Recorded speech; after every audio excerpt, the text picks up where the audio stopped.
Kansas, 1847. A desperate mother and her two starving daughters were caught stealing moldy fruit behind a stranger's barn until the man who found them did something nobody expected. What happened next would test the limits of kindness in a land where survival meant everything and trust meant nothing. This is a story of fire, blood, and the choices we make when hope runs dry. Stay until the end and comment the city you're watching from. I want to see how far this story travels. The wind that November carried the smell of coming snow and dying grass, the kind of wind that reminded people they were small and the prairie was endless. Eleanor Graves pressed her back against the weathered planks of the barn, her breath coming in shallow clouds, and listened. Her daughters were beside her, Clara, 8 years old with her mother's dark hair, and Ruthie, barely 6, whose hollow cheeks made her look like a ghost of childhood rather than a child. They were silent because Eleanor had taught them that silence meant safety, that noise meant discovery, and discovery meant consequences they couldn't afford. "Mama," Ruthie whispered, her voice thin as paper, "my stomach hurts." Eleanor's heart cracked a little more. "I know, baby. I know." Behind them, scattered in the tall dead grass, were the apples they'd found, bruised, half-rotted things that had fallen from the tree weeks ago and been forgotten. Most people would have called them garbage. Eleanor called them providence. She'd already wiped 3 of them on her ragged skirt, scraping away the worst of the mold with her fingernails until her hands ached. It wasn't much. It wasn't enough. But it was something, and something was all that stood between her girls and the empty nothing that had been following them for months. Clara knelt beside her, working on another apple with the serious concentration of someone much older. She didn't complain anymore. That frightened Eleanor more than anything, the way her oldest daughter had stopped being a child and started being a survivor. Children should complain. Children should cry and demand and expect the world to give them what they needed. But Clara just worked, her small fingers efficient and determined, and said nothing at all. They'd been on the road for 4 months. 4 months since they'd lost the farm in Ohio, since the bank had come and taken everything, since Eleanor's husband Thomas had kissed her forehead and promised he'd make it right. "I'm going west," he'd said, his jaw set with the kind of determination that looked like strength but might have been desperation. "California. Gold. I'll send for you when I strike it. 6 months, maybe less. You'll see. Everything's going to be fine." That had been in June. It was November now, and the only letters she'd received had been silence. So she'd packed what they could carry, taken the girls, and started walking. If he wouldn't send for them, she'd find him herself. Or they'd make a new life somewhere, anywhere, far from the Ohio rain and the memories of everything they'd lost. It had seemed possible in June, when the weather was warm and the roads were full of other families heading west, when Ruthie still laughed and Clara still sang while they walked. Now it was November, and Kansas was a cold, gray place that didn't care whether they lived or died. Eleanor had sold everything that would fetch a price, her mother's silver brush, Thomas's good coat, even her wedding ring, though that had nearly killed her. The money had lasted longer than she'd expected, but not as long as she'd needed. Food was expensive on the frontier, and rooms were more expensive still. And there were always men who saw a woman alone with children and assumed things she wouldn't let them assume. She'd spent too many nights with a knife in her hand, listening to footsteps outside whatever door she'd managed to pay for, teaching herself not to sleep too deeply because sleep meant vulnerability. The money had run out 3 weeks ago outside of Lawrence. Since then, they'd been living on what they could find, what people would give them, what she could beg for without completely destroying her pride. She'd knocked on doors. She'd offered to work. Some people helped. Most didn't. The ones who helped usually wanted something in return that she wouldn't give, and the ones who didn't help looked at her like she was already dead, like she was a ghost haunting their doorsteps, a reminder of everything that could go wrong. Yesterday, they'd walked past this ranch, and Eleanor had seen the apple tree. It was set back from the house, half hidden behind the barn, heavy with fruit that was past saving. Nobody was picking them. Nobody was using them. They were just falling and rotting, and Eleanor had thought, she'd thought maybe nobody would notice if a few more disappeared. It was theft, technically. She knew that. But it was also survival, and she discovered that survival had a way of rewriting the rules you thought you'd always follow. They'd waited until dusk. They'd crept around the barn like criminals, like the kind of people she'd once judged, and started gathering the fallen fruit. The good ones were already gone, probably taken by whoever owned this place or eaten by animals. What remained were the rejects, soft with rot, crawling with ants, spotted with mold. Eleanor had seen Claire's face fall when she'd realized what they were collecting, had seen the moment her daughter understood that this was what they'd become. People who ate garbage because garbage was all that was left. "It's all right," Eleanor had whispered, even though it wasn't. "We'll clean them. We'll cut away the bad parts. It'll be fine."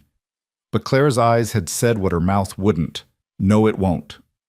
Now, crouched behind the barn in the fading light, Eleanor worked faster. They needed to gather what they could and go, find somewhere to spend the night, somewhere the wind wouldn't cut through their thin coats like a blade. She'd seen an abandoned soddy about a mile back. It wasn't much, probably crawling with mice and God knew what else, but it had walls and most of a roof, and that was more than they'd had the night before. She'd just reached for another apple when she heard it, the sound of boots in grass, the deliberate tread of someone who knew where they were going. Eleanor's blood went cold. "Stay down," she breathed to the girls, but it was too late. The footsteps were close now, coming around the corner of the barn, and there was nowhere to run, nowhere to hide. She rose slowly, pulling Clara and Ruthie behind her, her mind racing through explanations that wouldn't sound like the lies they were. The man who rounded the corner was tall, broad-shouldered, with the weathered face of someone who'd spent his life working under the sun. He wore denim pants and a wool coat, good boots that had seen hard use but weren't worn through. His hat shaded his eyes, but Eleanor could feel his gaze taking them in, her threadbare dress, the girl's two thin frames, the rotting apples clutched in dirty hands. This was it. This was where he'd call her a thief, where he'd threaten the law or worse, where everything she'd been holding together would finally, completely fall apart. Eleanor lifted her chin, trying to find some scrap of dignity in the ruins of her pride. "Please, sir," she said, and her voice only shook a little. "We weren't stealing." It was the weakest lie she'd ever told, and they both knew it. The man, Caleb Holt, though she didn't know his name yet, stopped about 10 feet away. His eyes moved from Eleanor to the girls, taking in their hollow cheeks and frightened eyes, the way Ruthie was pressing herself against her mother's legs like she could disappear. He looked at the apples in their hands, the scattered collection of rotten fruit in the grass, and his face did something Eleanor hadn't expected. It softened. "No," he said quietly. "I don't suppose you were." Eleanor's breath caught. She'd been braced for anger, for accusations, for the kind of self-righteous fury that came from catching someone red-handed. But his voice held none of that. Instead, it carried something that sounded almost like sadness. Caleb shrugged out of his heavy wool coat. It had to have cost him at least a week's wages, maybe more, and held it out. "Ma'am," he said, "it's getting cold out here. Your girls are shivering. Why don't you all come inside? I've got a fire going and stew on the stove. No sense standing out here in the wind when there's warmth yonder." Eleanor stared at him. Her mind couldn't process what was happening. This wasn't how these situations went. She'd played out this scenario 100 times in her head during the past weeks, imagined every way it could go wrong, and not once had she imagined this. Kindness without strings, help without price. We can't," she stammered, even as every cell in her body screamed that they could, they had to. "We don't want charity." "It's not charity," Caleb said simply. "It's supper. There's a difference." He took a step closer, moving slowly, like he was approaching a spooked horse. Up close, Eleanor could see his face better, the lines around his eyes, the silver threading through his dark hair, the tiredness that came from years of hard work rather than hard living. He looked like someone who'd built something with his own hands and knew what it cost to keep it standing. "Listen," he said, and his voice was gentle in a way that made Eleanor's throat tight. "I don't know your story, ma'am, and you don't have to tell it, but I know hungry when I see it, and I know cold, and I know what it's like to be too proud to ask for help even when you're drowning.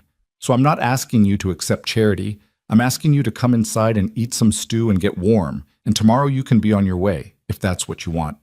But tonight you don't have to sleep in whatever ditch or abandoned building you were planning on. Tonight you can sleep somewhere safe." Clara's hand tightened on Eleanor's skirt. Ruthie had started to cry, silent tears tracking down her dirty cheeks, And Eleanor realized her youngest daughter was crying because someone was being kind to them, because kindness had become so rare that it felt like a miracle. I can work, Eleanor heard herself say. For the meal, for the shelter. I can cook, clean, mend clothes. I'm good with a needle. I can... Ma'am, Caleb's voice was firm but not harsh. I'm not looking for a hired hand. I'm looking to do a decent thing for people who need it. Now, are you going to stand here arguing with me while your girls freeze, or are you going to let me do this one small thing that won't cost me anything, but might mean the difference between you all making it through another night? Eleanor's eyes burned. When was the last time someone had spoken to her like she mattered? Like her survival was worth something? When was the last time anyone had looked at her daughters and seen children instead of burdens? Why? The word came out as barely more than a whisper. Why would you help us? Caleb was quiet for a moment, his gaze distant. Because somebody once helped me when I needed it, he said finally, and because there's already too much hardness in this world. Maybe it's time for a little softness. He held out the coat again. This time, Eleanor took it. The weight of it in her hands felt impossible. Not just the physical weight of good wool and solid stitching, but the weight of what it represented. Trust, humanity. The possibility that maybe, just maybe, they weren't completely alone in the vastness of this hard prairie. Thank you, she whispered, and the words felt inadequate for what he was offering. Caleb nodded. Come on then, before the stew burns. He turned and started toward the house, not looking back, giving them the dignity of choosing to follow rather than being led like livestock. Eleanor wrapped the coat around Ruthie first, drowning the little girl in wool that smelled like wood smoke and honest work, then draped it over Clara too, fitting both girls under it like a tent. Mama? Clara looked up at her with those two old eyes. Is it safe? God, Eleanor thought, what have I done to my children that they have to ask that question? I think so, baby, she said, and made herself believe it. I think maybe it is. They followed Caleb Holt across the darkening yard to his small homestead, and with each step Eleanor felt something shifting inside her. Not hope exactly, not yet, but maybe the memory of what hope used to feel like. The house was modest, just a single-room cabin with a stone chimney and shuttered windows, but light spilled from the cracks around the door, warm and golden and impossibly welcoming. Caleb held the door open. Come in, he said simply. And Eleanor Graves, who hadn't trusted anyone in months, who'd learned that the world was hard and people were harder, who'd taught herself to expect nothing so disappointment couldn't reach her, Eleanor gathered her daughters close and stepped inside. The warmth hit them like a physical thing. After weeks of cold and wind and sleeping in places where their breath froze in the air, the heat from the stone fireplace felt like heaven itself. Eleanor stood just inside the door, suddenly aware of how filthy they must look, how they must smell, dirt and sweat and desperation. She opened her mouth to apologize, but Caleb was already moving, pulling chairs close to the fire, ladling stew into bowls with the easy efficiency of someone who'd cooked for himself for a long time. Sit, he said, gesturing to the table. Please. The girls didn't need to be told twice. They climbed onto the chairs, rough-hewn but sturdy like everything else in this place, and stared at the bowls Caleb set in front of them like they'd never seen food before. Maybe they hadn't. Not real food, not hot food, not food that was meant for them. Go ahead, Caleb said. It's just beef and vegetables. Nothing fancy, but it'll fill your bellies. Ruthie grabbed her spoon with both hands and dove in, too hungry to remember manners. Clara ate more slowly, but her eyes were fixed on the bowl with an intensity that made Eleanor's heart ache. When was the last time they'd had a hot meal? 10 days? 2 weeks? She couldn't remember anymore. The days had all blurred together into one long stretch of walking and hunger and trying not to think about what would happen when they couldn't walk anymore. Caleb set a bowl in front of Eleanor too, then ladled one for himself and sat down across from her. For a moment they ate in silence, the only sounds the crackling of the fire and the scrape of spoons against pottery. Eleanor had never tasted anything so good. It was simple food, frontier food, the kind of meal a man living alone might make from whatever he had on hand. But it was hot, and there was plenty of it, and that made it a feast. "Thank you," she said again, because she couldn't stop saying it, because the words felt like the only thing standing between her and complete breakdown. "You don't know what this means." Caleb shrugged. "Like I said, it's just supper." "It's more than that." He was quiet for a moment, watching the girls eat. Ruthie had slowed down now, savoring each bite, her small face losing some of its tightness. Clara was trying to eat properly, trying to remember the manners Eleanor had taught her back when they lived in a house with furniture and plates that matched, back when Eleanor had still believed that teaching your children to sit up straight and say please and thank you would be enough to see them through life. "Where are you headed?" Caleb asked finally. Eleanor hesitated. The truth felt too big, too complicated. "West," she said. "California, maybe. My husband went there looking for gold. We're trying to catch up." "Long walk." "Yes. Dangerous walk, too, especially this time of year." Eleanor's hands tightened on her spoon. "I know, but we didn't have much choice." So Caleb studied her face, and Eleanor had the uncomfortable feeling that he could see past all her careful lies, straight through to the truth, that her husband was probably dead or had decided they weren't worth coming back for, that she had no plan beyond putting one foot in front of the other, that she was running on stubbornness and maternal desperation and absolutely nothing else. But he didn't call her on it. He just nodded. "How long you been on the road?" 4 months. We started in Ohio." "Ohio to Kansas in 4 months, on foot, with 2 little ones." Caleb let out a low whistle. "That's something." "It's survival," Eleanor said flatly. "That's all." "Still something." Clara looked up from her bowl, her dark eyes finding Caleb's face. "Are you going to make us leave?" she asked, and the question held all the weight of experience, all the lessons she'd learned about how the world worked. "Clara," Eleanor said sharply, but Caleb held up a hand. "No," he said, speaking directly to the girl. "I'm not going to make you leave. Not tonight, anyway. Tonight you're going to eat until you're full, get warm by the fire, and sleep in an actual bed. Tomorrow we can talk about what comes next, but tonight you're safe here. I promise." "Promises break," Clara said, with the weariness of someone 3 times her age. "Sometimes," Caleb agreed. "But not this one." Ruthie had stopped eating, her eyelids drooping. She listed sideways in her chair, and Eleanor caught her automatically, pulling the little girl into her lap. Ruthie curled up against her mother's chest, thumb in her mouth, a habit she'd outgrown years ago but had returned to during these hard months, and let out a shuddering sigh. "There's a bed in the corner," Caleb said, gesturing to a rope-frame bed covered with quilts. "Put her down. Let her sleep."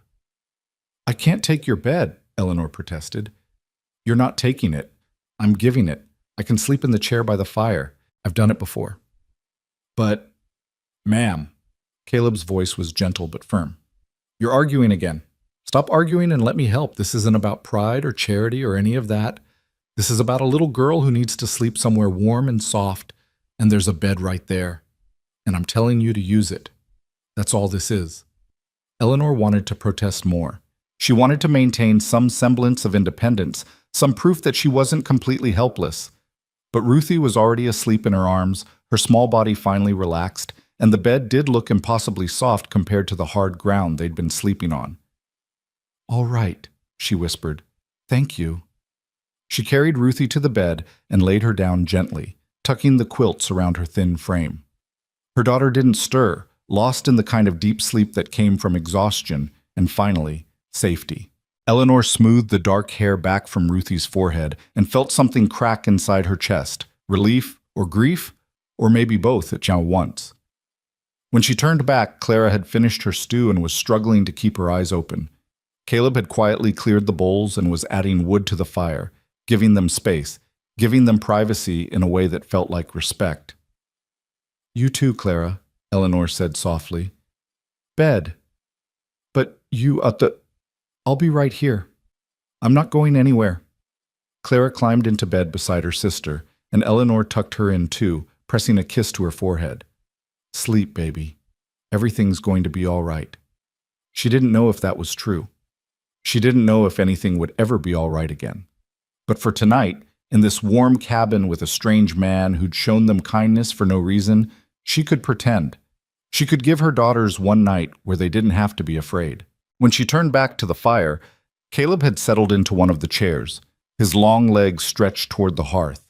He gestured to the other chair. Sit. Warm up.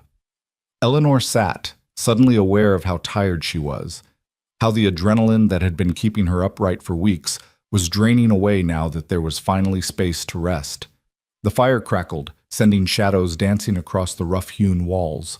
Outside, the November wind howled, but inside it was warm and quiet and almost peaceful. I need to explain, she said finally, because the silence was too much, because she needed him to understand. About the apples. I wouldn't normally. You were hungry, Caleb said simply. That's explanation enough. But I stole from you. You took fruit that was rotting on the ground. Fruit I was never going to use. Fruit that would have fed the worms and nothing else. That's not stealing. That's survival. Eleanor's eyes burned again, tears threatening to spill over. I used to judge people who stole, she whispered. I used to think if you were desperate enough to take something that wasn't yours, you'd made bad choices. You'd failed somehow. I thought good people, strong people found another way. And now? Now I know there isn't always another way. Now I know that sometimes the only choice is between your pride and your children's lives. And that's not really a choice at all. Caleb was quiet for a long moment, staring into the fire. 3 years ago, he said finally, I was where you are. Not exactly, but close enough. I had a wife, Sarah. She got sick, fever, and there wasn't a doctor close enough to help. I watched her die over 3 days, watched her slip away a little more each hour, and there was nothing I could do. Nothing. After that, I didn't care much about anything. Stopped tending the farm, stopped eating regular, stopped seeing the point of going on.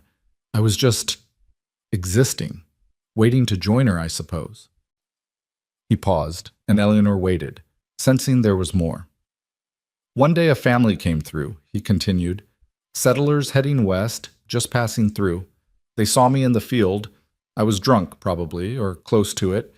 And the woman, she just came over and started talking to me. Didn't judge, didn't preach, just talked. Her husband brought me water. Their kids played in my yard. And when they left the next morning, the woman made me promise something. What? She made me promise that if I ever got the chance to help someone the way they'd helped me, just by being kind, just by seeing another person's pain and not looking away, I'd do it. No questions, no conditions, just help, because that's what we're supposed to do for each other. Eleanor swallowed hard. And did you keep the promise? Caleb looked at her, and in the firelight his eyes were warm. I'm trying, he said. Every day I'm trying. They sat in silence after that, but it was a comfortable silence, the kind that didn't need filling. Eleanor watched the fire and listened to her daughters breathe in sleep and felt something she hadn't felt in so long she'd almost forgotten what it was called. Peace. What's your name? Caleb asked eventually. Eleanor. Eleanor Graves. And my daughters are Clara and Ruthie. Caleb Holt. He nodded toward the bed. They're good girls. You can see it, even in the hard times. They're the best thing I ever did, Eleanor said softly. The only thing that matters now. Your husband, the one who went west, you think he's still alive? It was a question Eleanor had been avoiding for months, the one that sat in her chest like a stone. I don't know, she admitted. He was supposed to send for us. He promised. But it's been 5 months and I haven't heard anything. Maybe the letters got lost. Maybe he hasn't struck gold yet and he's waiting until he can send money. Maybe he's not coming back, Caleb finished gently. Eleanor nodded, her throat too tight for words. And if he's not, if you get to California and he's not there, or he's there but he's not the man you thought he was, what then? I don't know that either, Eleanor whispered. I just know I have to keep moving forward because stopping means giving up, and I can't give up. Not while they need me. She looked at her daughters sleeping peacefully under borrowed quilts in a stranger's bed and felt the weight of all the choices that had led her here. Every bad decision, every moment of hope and desperation and stubborn refusal to quit. She'd made mistakes. God knew she'd made mistakes. But she was still here. They were still here. That had to count for something. You're stronger than you think, Caleb said quietly. Walking from Ohio to Kansas with two little ones, keeping them alive, keeping them together, that takes a kind of strength most people don't have, or a kind of stubbornness. Same thing sometimes. Eleanor managed a weak smile. Maybe. They talked for a while longer, their voices low so as not to wake the children. Caleb told her about the ranch, small but his, built with his own hands after Sarah died because he needed something to do with the grief. Eleanor told him about Ohio, about the farm they'd lost, about Thomas's dreams of gold and the way those dreams had pulled their family apart. She didn't tell him everything. There were some pains too private to share, some failures too deep to speak aloud. But she told him enough. Enough for him to understand. Enough for her to feel less alone. Eventually the fire burned low and exhaustion won. Caleb insisted Eleanor take the bed with her daughters. You'll all fit, and I'm fine in the chair. I've slept in worse places. And after one more half-hearted protest, she gave in. She climbed into bed between Clara and Ruthie, fully dressed, and pulled the quilts up to her chin. The bed was soft. The quilts were warm. Her daughters were breathing steady and safe on either side of her. For the first time in months, Eleanor Graves let herself relax. Let herself believe that maybe they'd survive this after all. Let herself close her eyes without fear of what morning might bring. In the chair by the dying fire, Caleb Holt watched them sleep and thought about promises. About the promise a stranger had made him keep 3 years ago. About the promise he'd just made to a frightened little girl with old eyes. About the promises we make to ourselves when the world goes dark, and whether any of us are strong enough to keep them. Outside, the Kansas wind howled across the empty prairie, cold and endless and indifferent. But inside, in this small warm cabin, 3 people who'd been drowning had found something solid to hold on to. It wasn't much. It wasn't a solution to all their problems. But it was shelter and warmth and kindness. And for one night, that was enough. Eleanor's last thought before sleep took her was this. Maybe the world isn't completely hard. Maybe there's still softness left, still grace, still people who help for no reason except that it's right. Maybe we're not as alone as we think. And with that thought, fragile and tentative and desperately hopeful, she let herself sleep, truly sleep, for the first time since Ohio. Beside her, Clara and Ruthie dreamed of full bellies and warm fires and the kind man who'd given them his coat. And by the hearth, Caleb Holt kept watch through the night, standing guard over 3 strangers who'd stumbled into his life carrying nothing but hunger and hope and each other. The fire burned low. The wind died down. And for one night in November 1847, in a small cabin on the Kansas prairie, kindness won. Tomorrow would bring its own challenges. Tomorrow, they'd have to figure out what came next. But that was tomorrow's problem. Tonight, they were safe. Tonight, they were home. Morning came too soon and not soon enough. Eleanor woke to the smell of coffee and frying bacon, scents so foreign after weeks of hunger that for a moment she thought she was dreaming. Then Clara shifted beside her, and Ruthie's small hand found hers beneath the quilts, and she remembered the barn, the rotten apples, the man who'd offered them his coat, and called it nothing. Pale sunlight filtered through the cabin's single window, weak November light that promised nothing but cold. Eleanor sat up carefully, not wanting to wake the girls, and saw Caleb at the stove, his back to her, working with the quiet efficiency of someone accustomed to solitude. He'd already dressed for the day, work clothes, patched but clean, and his hair was damp like he'd washed at the pump outside despite the freezing temperature. He must have heard her move because he glanced over his shoulder. "Morning," he said softly. "Didn't mean to wake you."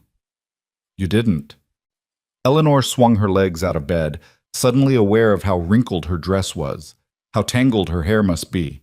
She'd slept in her clothes, had been sleeping in her clothes for weeks because there was nothing else and nowhere private to change, even if there had been. "I should help. You shouldn't be cooking for us." "Already done." Caleb gestured to the table where he'd laid out plates and cups. "Just bacon and cornbread, but it's hot. Coffee too, if you want it."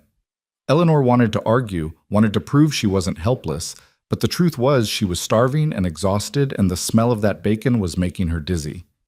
"Thank you," she said instead, and the words were becoming a refrain, a prayer she couldn't stop repeating. "You've been so kind." stop thanking me," Caleb said, but there was no harshness in it. "Makes me feel like I'm doing something extraordinary when I'm just doing what's decent." He poured coffee into a tin cup and brought it to her. Eleanor wrapped her hands around it, savoring the warmth, the bitter smell that spoke of normalcy and morning routines and all the small comforts she'd taken for granted back when she'd had a home. She sipped carefully. It was strong and hot and perfect, and felt something in her chest loosen just a fraction. Behind her, Ruthie stirred. "Mama?" "I'm here, baby." Ruthie sat up, her hair a wild tangle around her face, and looked around the cabin with confused eyes. For a moment, Eleanor saw panic flash across her daughter's face, the instinctive fear of waking somewhere strange. But then Ruthie spotted the stove and the food and Caleb's gentle smile, and her expression shifted to something like wonder. "Is it real?" she whispered. "The breakfast?" Eleanor's heart broke a little more. "Yes, sweetheart. It's real."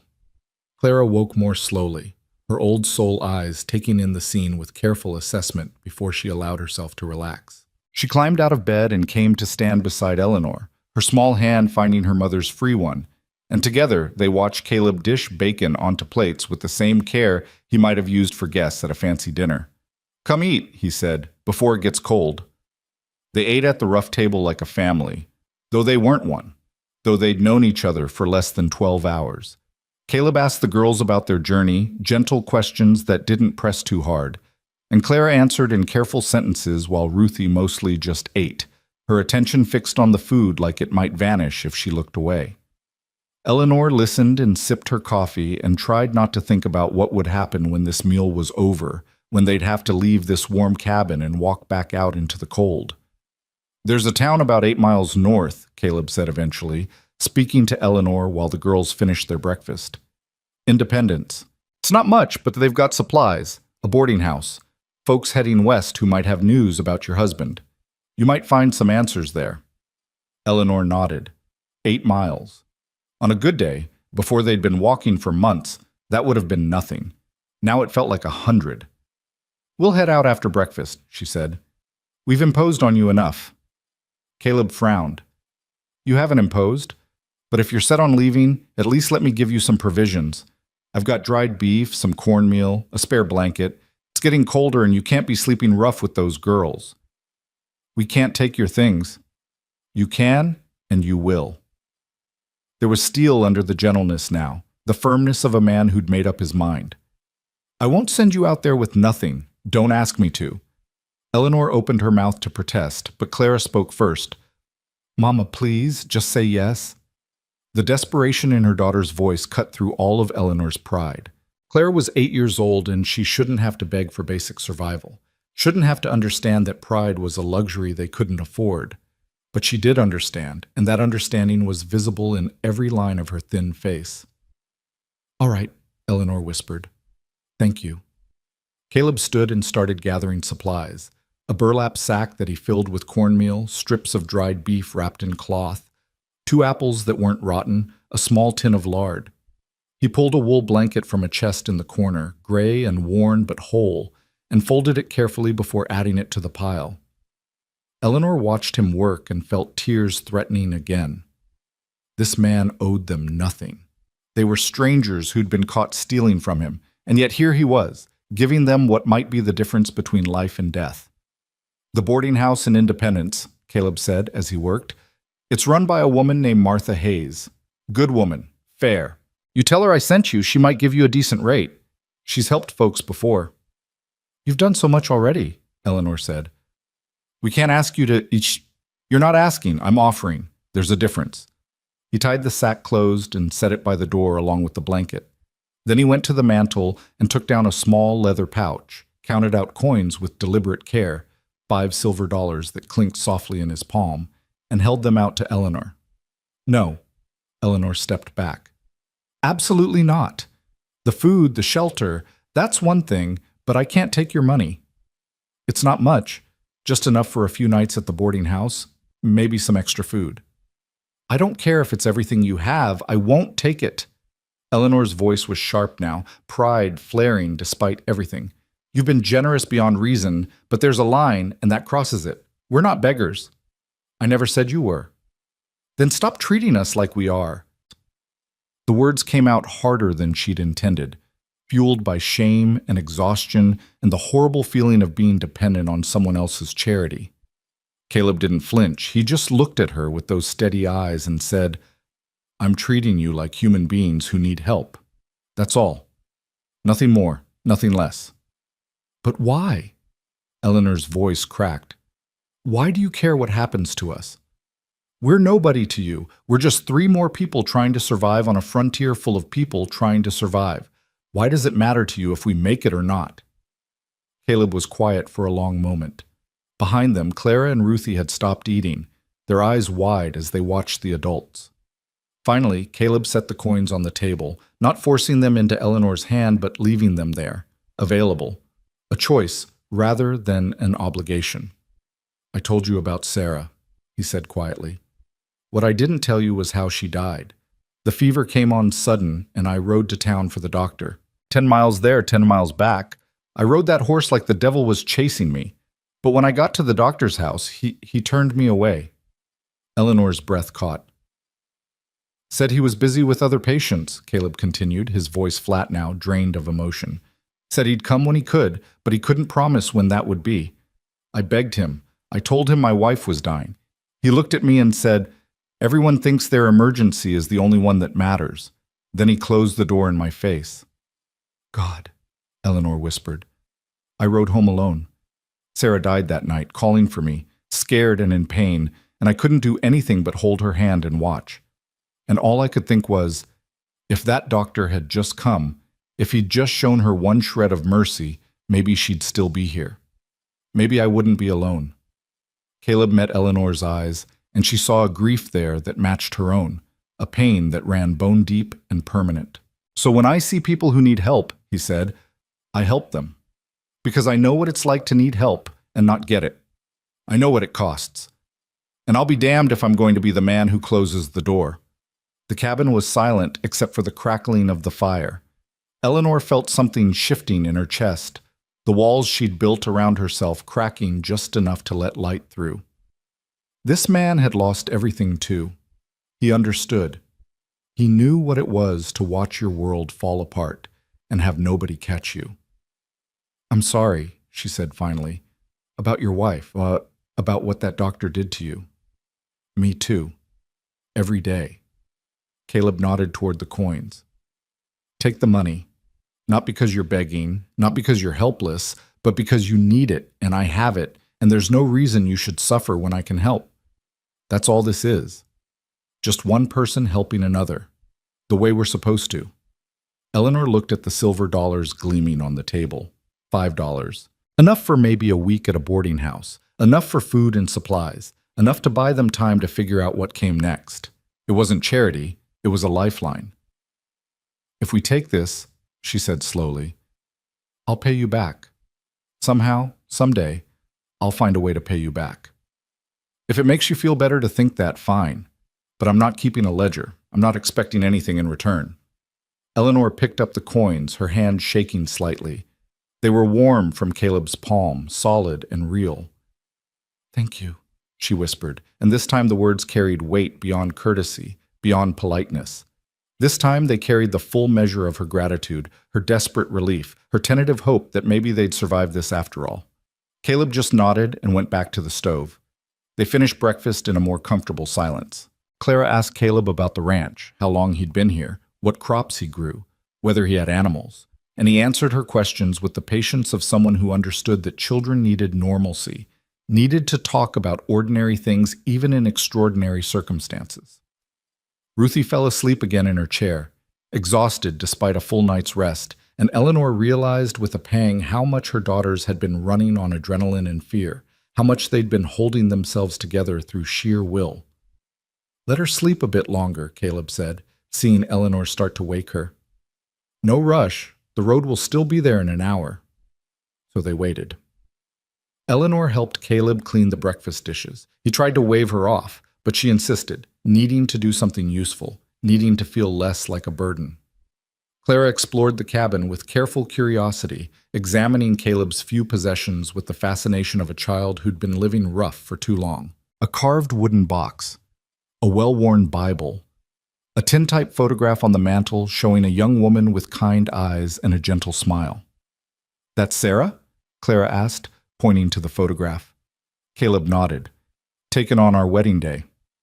"She's pretty." She was beautiful, inside and out.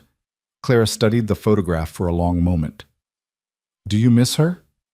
"Every day." "My mama misses my papa," Clara said matter-of-factly. "Even though he left us, even though he might not come back, she tries to hide it, but I can tell." Eleanor froze at the wash basin, her hands still in the soapy water. She'd thought she'd been hiding it better than that, thought she'd been protecting her daughters from the full weight of her fear and uncertainty. But Clara saw everything. Clara understood too much. "Love doesn't stop just because someone's gone," Caleb said gently. "That's not how it works. Your mama loved your papa, and she probably still does, even if she's angry at him too. People are complicated that way." "Are you angry at Sarah for dying?" Eleanor spun around, shocked, but Caleb just gave Clara a sad smile. "Sometimes," he admitted, "even though I know that's not fair, even though she didn't choose to leave. Sometimes I'm angry anyway, because anger is easier than grief." Clara nodded slowly, absorbing this. "I'm angry at Papa," she said in a small voice, "for leaving us, for making us walk and never having enough food. Mama says I shouldn't be angry, says he's doing his best, but I don't care. I'm angry anyway." "That's allowed," Caleb told her. "Anger is just love with nowhere to go. It doesn't make you bad. It just makes you human." Eleanor's throat tightened. When had she become so focused on survival that she'd stopped seeing what her daughters were carrying? Claire was 8 years old and wrestling with emotions most adults couldn't process, and Eleanor had been too consumed with keeping them fed and moving forward to notice. Some mother she was. "Clara," she said softly, "come here." Her daughter came, wary, like she thought she might be in trouble. Eleanor pulled her close, wrapping her arms around the thin frame, and held on tight. "I'm sorry," she whispered into Clara's hair. "I'm sorry you're angry. I'm sorry Papa left. I'm sorry for all of it. You shouldn't have to carry this." "You're carrying it too," Clara said against her mother's shoulder. "I can tell. You're just pretending you're not." Eleanor looked over her daughter's head and found Caleb watching them with an expression that might have been understanding or might have been grief, probably both. "We're all carrying too much," she said quietly, "but we're carrying it together. That's something, isn't it?" Clara nodded. "I guess so." They stood like that for a moment, mother and daughter clinging to each other in a stranger's cabin while the morning light grew stronger outside and the fire burned low in the hearth. Then Ruthie stirred in her chair, rubbing sleep from her eyes, and the moment passed. Reality came rushing back. They were still displaced, still traveling, still searching for something that might not exist. "We should get ready," Eleanor said, releasing Clara reluctantly. "We've stayed too long as it is." But even as she said it, part of her wanted to stay. Part of her wanted to never leave this cabin, this warmth, this unexpected pocket of safety in a harsh world. Part of her wanted to ask Caleb if they could stay, not forever, just for a few more days, just until they were stronger. But pride strangled the words before they could form. Caleb seemed to sense her hesitation. "You could wait another day," he suggested. "Rest up properly. There's weather coming. I can smell it. Might be better to wait it out here rather than getting caught on the road." "We've been enough trouble," Eleanor said automatically. "You haven't been any trouble at all. You're just being polite." "I'm being honest." Caleb crossed his arms, his expression firm. "Look, I'm not going to force you to stay. If you're determined to leave, I'll send you off with provisions and directions, and you'll be on your way. But use your head, ma'am. There's a storm building, your girls are exhausted, and independence isn't going anywhere. One more day won't make a difference to your journey, but it might make the difference between arriving alive or not arriving at all." Eleanor looked at her daughters. Ruthie was already nodding off again, her small body still catching up on months of insufficient sleep. Clara was trying to look strong, trying to look ready, but her eyes held a pleading quality that broke Eleanor's heart. Neither of them wanted to go back out into the cold. Neither of them wanted to walk another 8 miles on empty stomachs with nothing but fear and hope for fuel. "I don't want to be a burden." Eleanor said, but the words were weaker now, her resistance crumbling. You're not a burden. You're a mother trying to keep her children safe. There's a difference. Eleanor closed her eyes. Every instinct screamed at her to be independent, to prove she could handle this alone, to protect what little dignity she had left. But stronger than instinct was the bone-deep exhaustion, the knowledge that she was running on fumes, that one more day might be what they needed to survive the next week. One more day, she heard herself say.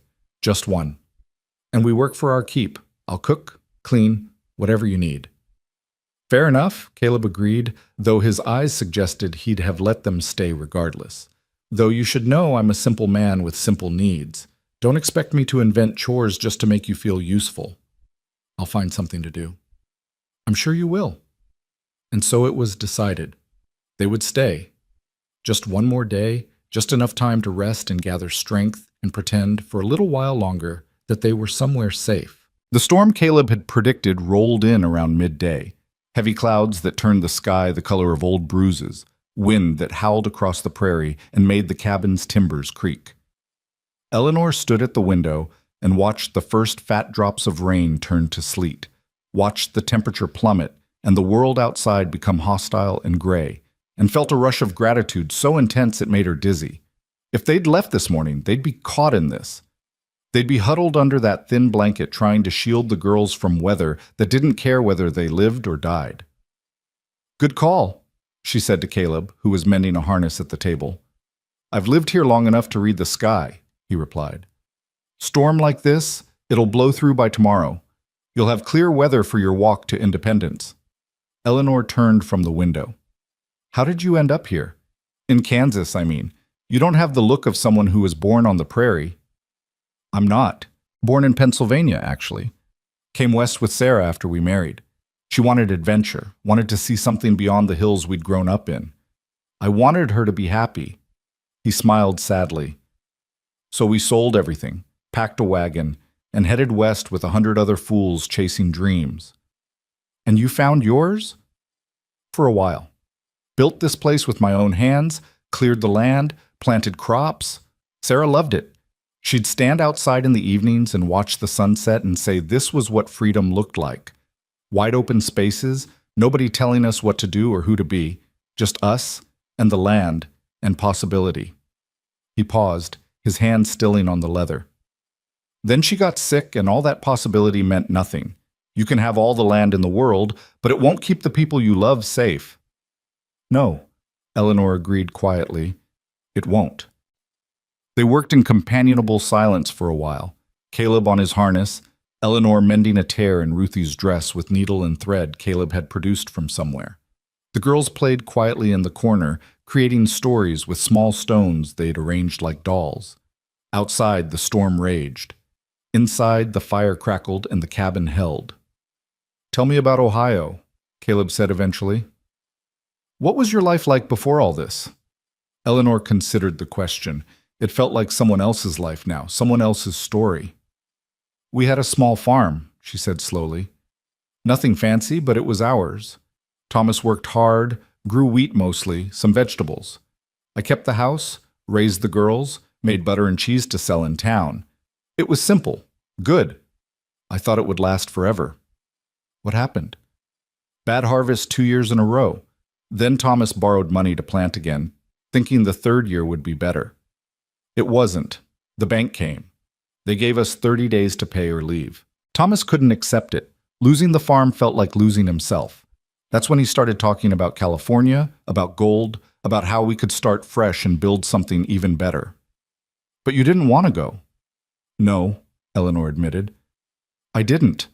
I wanted to find work, find a way to pay the debt slowly. I told him we could rebuild right there, that Ohio was our home. But he was desperate, and desperate men don't listen. They act. So he left you, Caleb said, not quite a question. He said he was going ahead to establish himself, that he'd send for us as soon as he struck gold. He promised he'd write every week, send money when he could. He kissed me goodbye and told me he loved me and walked away like he was going to save us all. Eleanor's voice hardened. That was 5 months ago. Not a single letter, not a single dollar, just silence. And you still went looking for him. What choice did I have? Without the farm, without money, we had nothing. No family willing to take us in, no prospects, no future. At least going west gave us direction.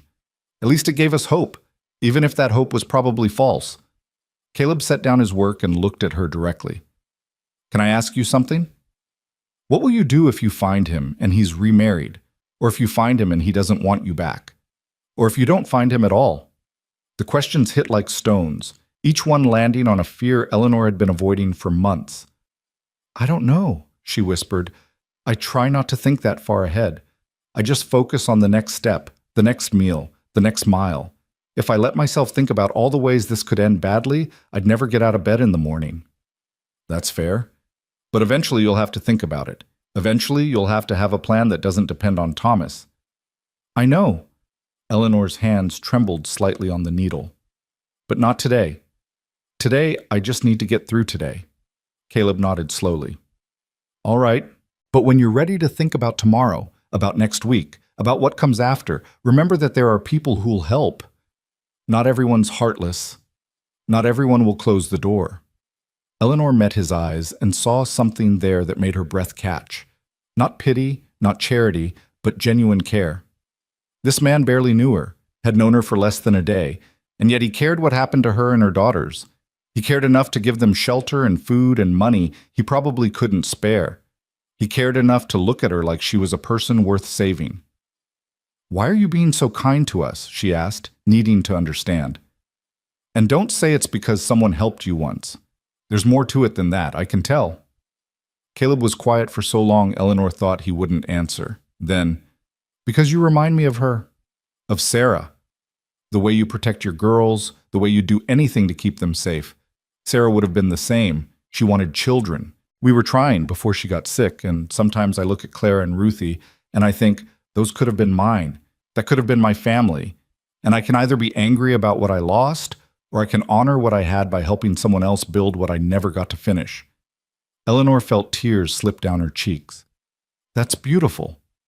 That's grief finding purpose. There's a difference. Maybe, but it's still beautiful.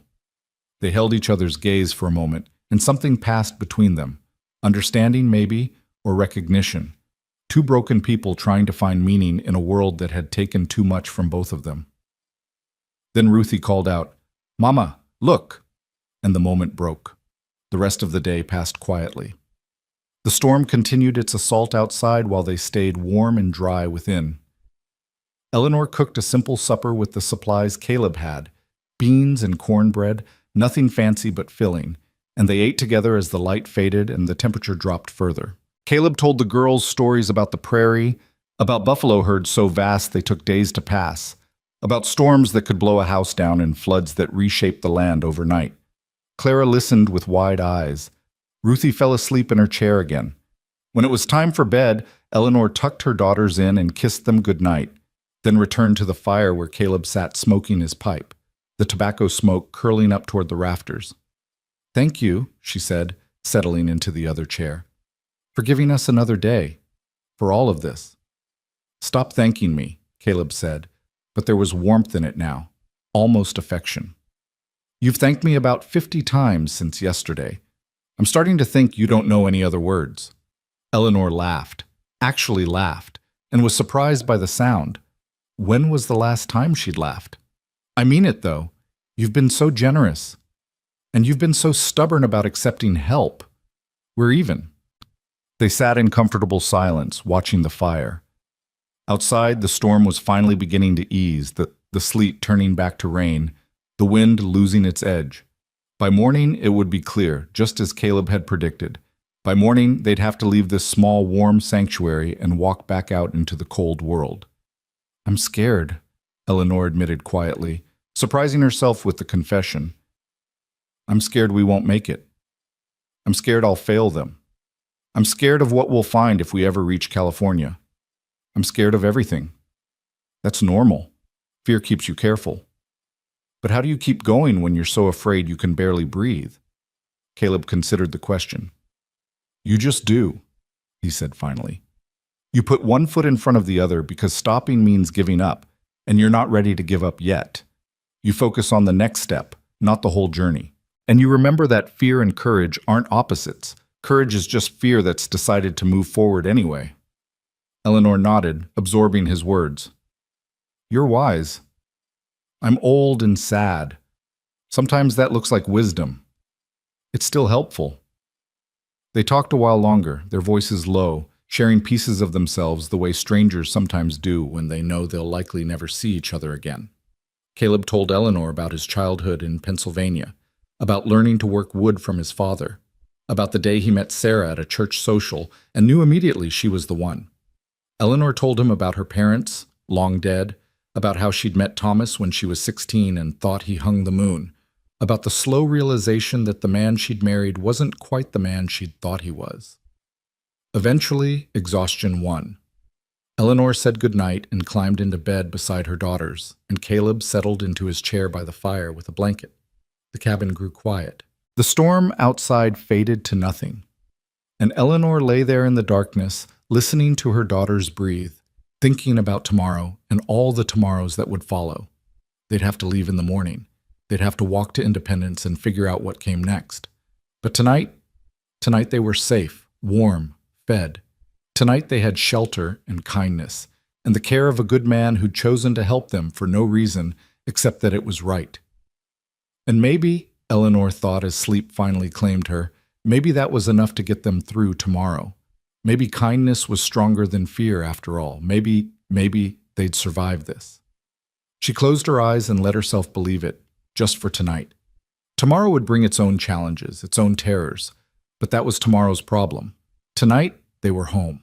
The dawn that broke over Kansas was crystalline and cold, the kind of morning where everything looked sharp-edged and new. Eleanor woke to find frost patterns on the window glass and Caleb already up, adding wood to the fire. She lay still for a moment, reluctant to leave the warmth of the quilts, reluctant to face the day that would take them away from this place. "Morning," Caleb said without turning around. "Storm's past, sky's clear, good day for traveling." Eleanor sat up, careful not to wake the girls. "I suppose it is. Coffee's ready when you are, and I've got Johnny cakes on the griddle." "You didn't have to." "I know I didn't have to. I wanted to." He finally looked at her, and his expression was gentle. "Let me give you a proper send-off, at least. It's the last I can do."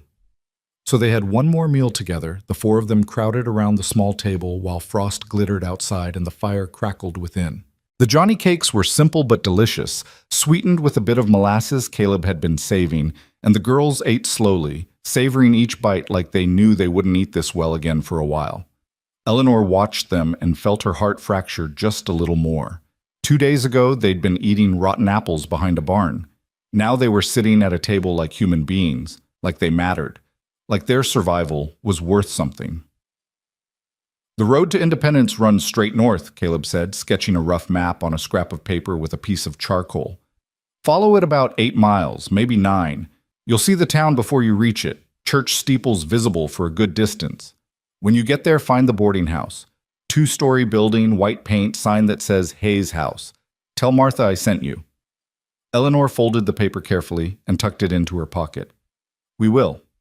Thank you. And if she's full, or if something goes wrong, there's a general store run by a man named Cooper.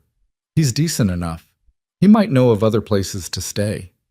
"Caleb," Eleanor said softly, "you've given us so much already. The food, the shelter, the money, the directions. You've been more than generous. I'm just making sure you have the best chance possible." He looked at the girls, his expression serious. "You take care of your mama, you hear? She's doing her best, and the road's hard, but you stick together and you'll come through all right." Clara nodded solemnly. "We will, I promise. Good girl." They finished breakfast too quickly. There was no legitimate reason to linger. The weather was clear, the road was passable. Independence was waiting. But Eleanor found herself moving slowly as she gathered their few belongings, as she wrapped the girls in their threadbare coats and the blanket Caleb had given them. Ruthie clung to her mother's skirt, sensing that something was ending, that safety was becoming temporary again. Caleb packed the provisions he'd prepared into the burlap sack, enough dried beef and cornmeal to last them several days if they were careful, plus the apples and a small pouch of salt he insisted they take. He added a tin cup, a box of matches wrapped in oilcloth, and a folding knife with a worn wooden handle. "That was my father's," he said when Eleanor started to protest about the knife. "He'd have wanted it to go to someone who needed it. It's sharp, so be careful, but it'll serve you well for cutting rope or preparing food or whatever you might need it for." Eleanor held the knife in her palm, feeling the weight of it, the significance.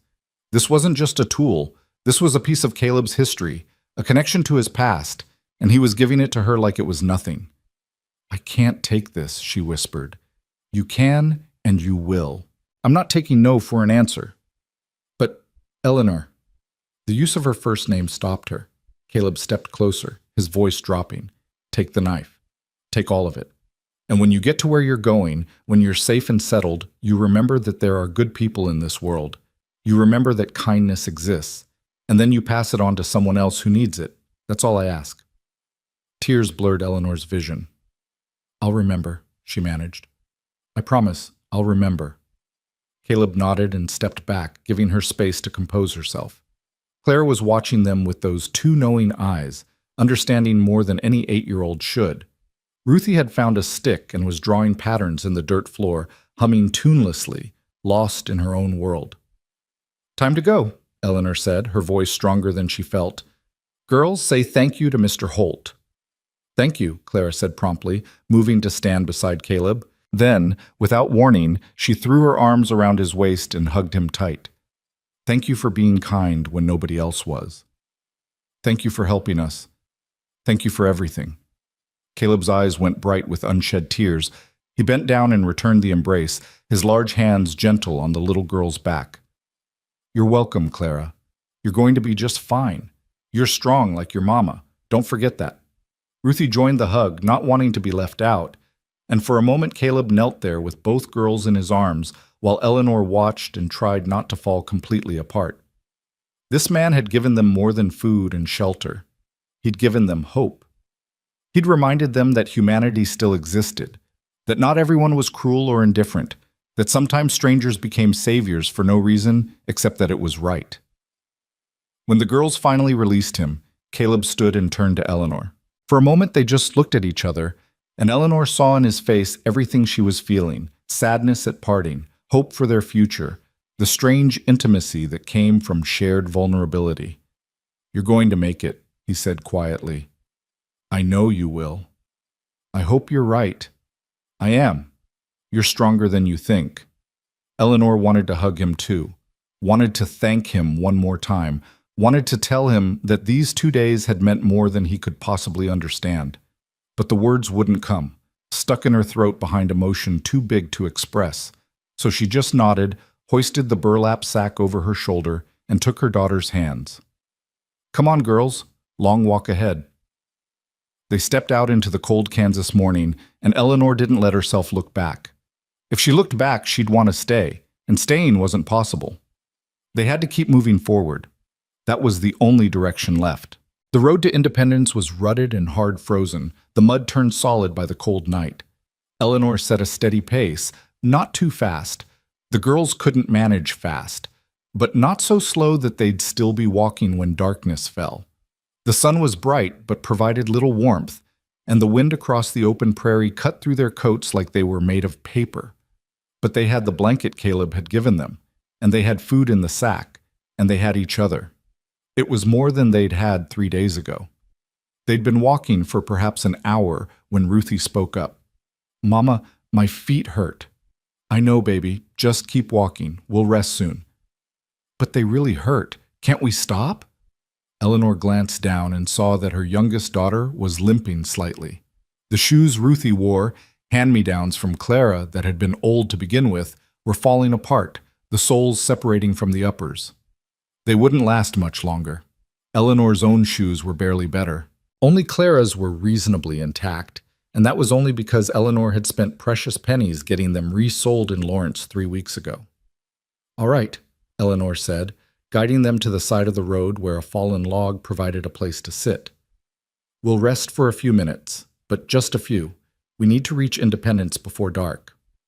They sat huddled together, sharing the blanket, while Eleanor examined Ruthie's shoes. They were worse than she'd thought. Not just worn, but actually coming apart. The thread rotted, the leather cracked.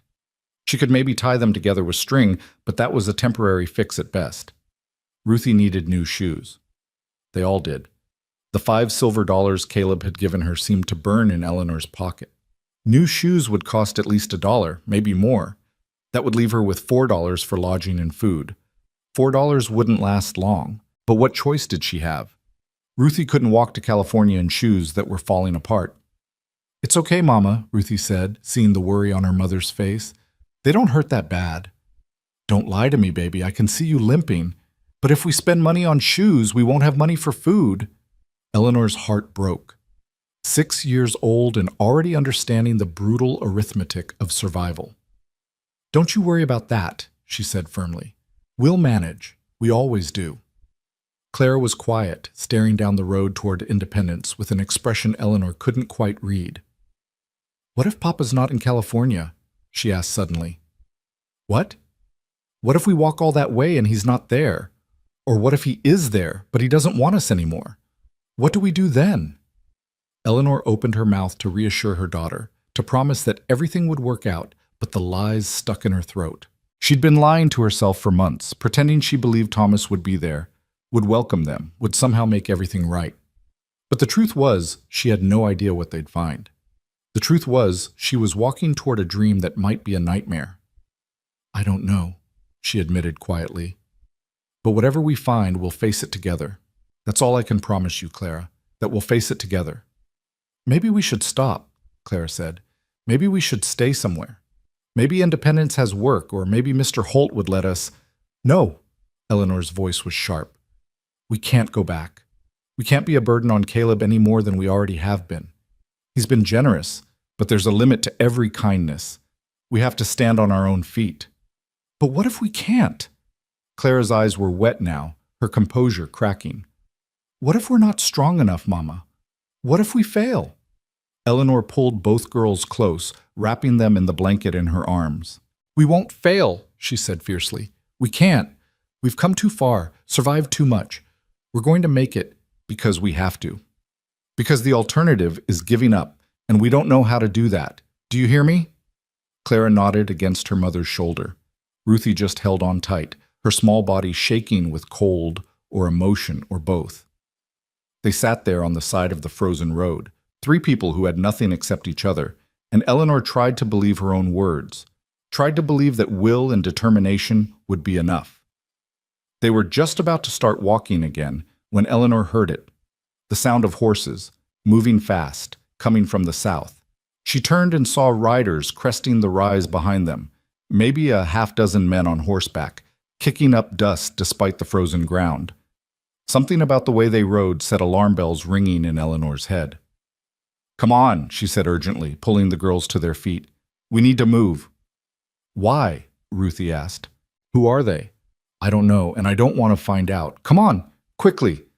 They started walking faster, almost running, but the horses were faster. The riders caught up to them within minutes, circling around to block the road. Eleanor's blood went cold. These weren't travelers. These weren't settlers or ranchers going about their business. These were men who rode with purpose, with weapons visible on their saddles, with faces that spoke of hard living and harder intentions. The leader, a man with a scarred face and eyes like flint, pulled his horse to a stop directly in front of Eleanor. "Well now," he said, his voice carrying an accent Eleanor couldn't place. "What do we have here? A woman and 2 little birds, all alone on the road. That doesn't seem safe." Eleanor pulled the girls behind her, her heart hammering. "We're just passing through, not looking for trouble." "Nobody's ever looking for trouble," the man said, swinging down from his saddle. "But trouble finds them anyway. Isn't that interesting?" The other riders had dismounted too, forming a loose circle around Eleanor and her daughters. She counted 6 men total, all armed, all looking at them with expressions that made her skin crawl. This was bad. This was very bad. "Please," she said, fighting to keep her voice steady, "just let us pass. We have nothing worth taking." "Oh, I wouldn't say that." The leader stepped closer, his eyes traveling over Eleanor in a way that made her feel sick. "You've got provisions there. That blanket looks warm. And as for nothing worth taking, he smiled, showing broken teeth. Well, that's a matter of perspective, isn't it? One of the other men laughed, a sound like rocks scraping together. Eleanor's hand found the knife Caleb had given her, hidden in her pocket. It wasn't much against 6 armed men, but it was something. If they tried to hurt her daughters, she'd fight. She'd die fighting if she had to. I asked you nicely, the leader said, his voice hardening. Hand over the sack, the blanket too, and any money you've got. Do it now, and maybe we'll let you go on your way. Make this difficult and, well, he shrugged. I'm sure you can imagine. Mama, Ruthie whimpered, pressing against Eleanor's legs. Eleanor's mind raced. She could give them what they wanted. The provisions, the blanket, the $5. Material things, replaceable. But would they stop there? Would they really let them go? The way these men were looking at her suggested they wouldn't. Suggested they wanted more than just supplies. She was just about to make a decision, hand over the sack and pray or fight and die trying, when she heard it. Another horse, approaching fast from the north. The riders heard it too, turning to look. A single rider crested the hill, moving at full gallop, and even from a distance Eleanor recognized the horse, the way the man sat in the saddle. Caleb. He pulled up hard, his horse dancing sideways, and in his hands was a rifle, already leveled at the leader. Step away from them, Caleb said, his voice carrying across the frozen air. Step away right now. The leader turned, assessing this new threat. This your woman? Does it matter? Might. If she's yours, we could negotiate. If she's not, well, this isn't your concern. I'm making it my concern. Caleb's rifle didn't waver. Those are people under my protection. You touch them, you answer to me. One of the other riders laughed. There's 6 of us and one of you, friend. You want to reconsider that threat? Not a threat, a promise. Caleb's eyes were cold, harder than Eleanor had seen them. I've got 8 shots in this Henry rifle and I can reload faster than you can blink. I'll take at least 4 of you before you take me down. Question is, which 4 want to die today? The silence that followed was taut as a bowstring. Eleanor held her breath, clutching her daughters, watching the men calculate odds and outcomes. The leader's hand moved toward his pistol, but Caleb shifted the rifle slightly, and the movement was enough to freeze him. Your choice, Caleb said quietly. Ride away and live, or stay and test whether I'm bluffing. But you should know, I don't bluff. The leader stared at Caleb for a long moment, weighing his options. Then, slowly, he remounted his horse. You're making a mistake, he said. These roads aren't safe. We were just offering protection. They don't need your protection. They have mine. The leader spat in the dirt. Fine, keep them. But you remember this, friend. Kansas is a big territory and you can't be everywhere. Next time we meet might go differently. If there's a next time, Caleb said, I'll be ready.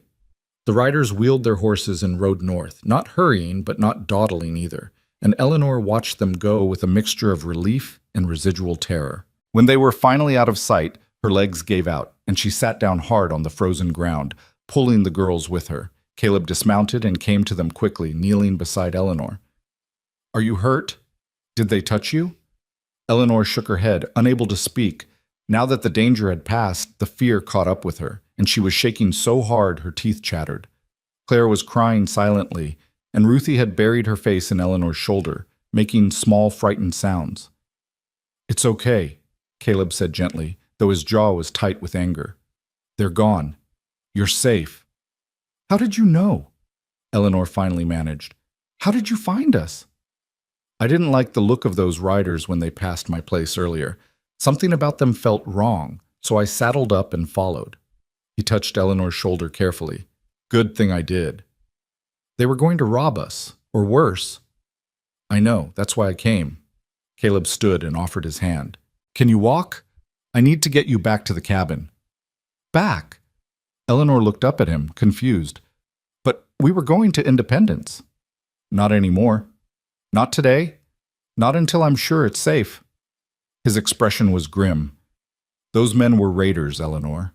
I've heard about them. Small bands that prey on travelers, especially families.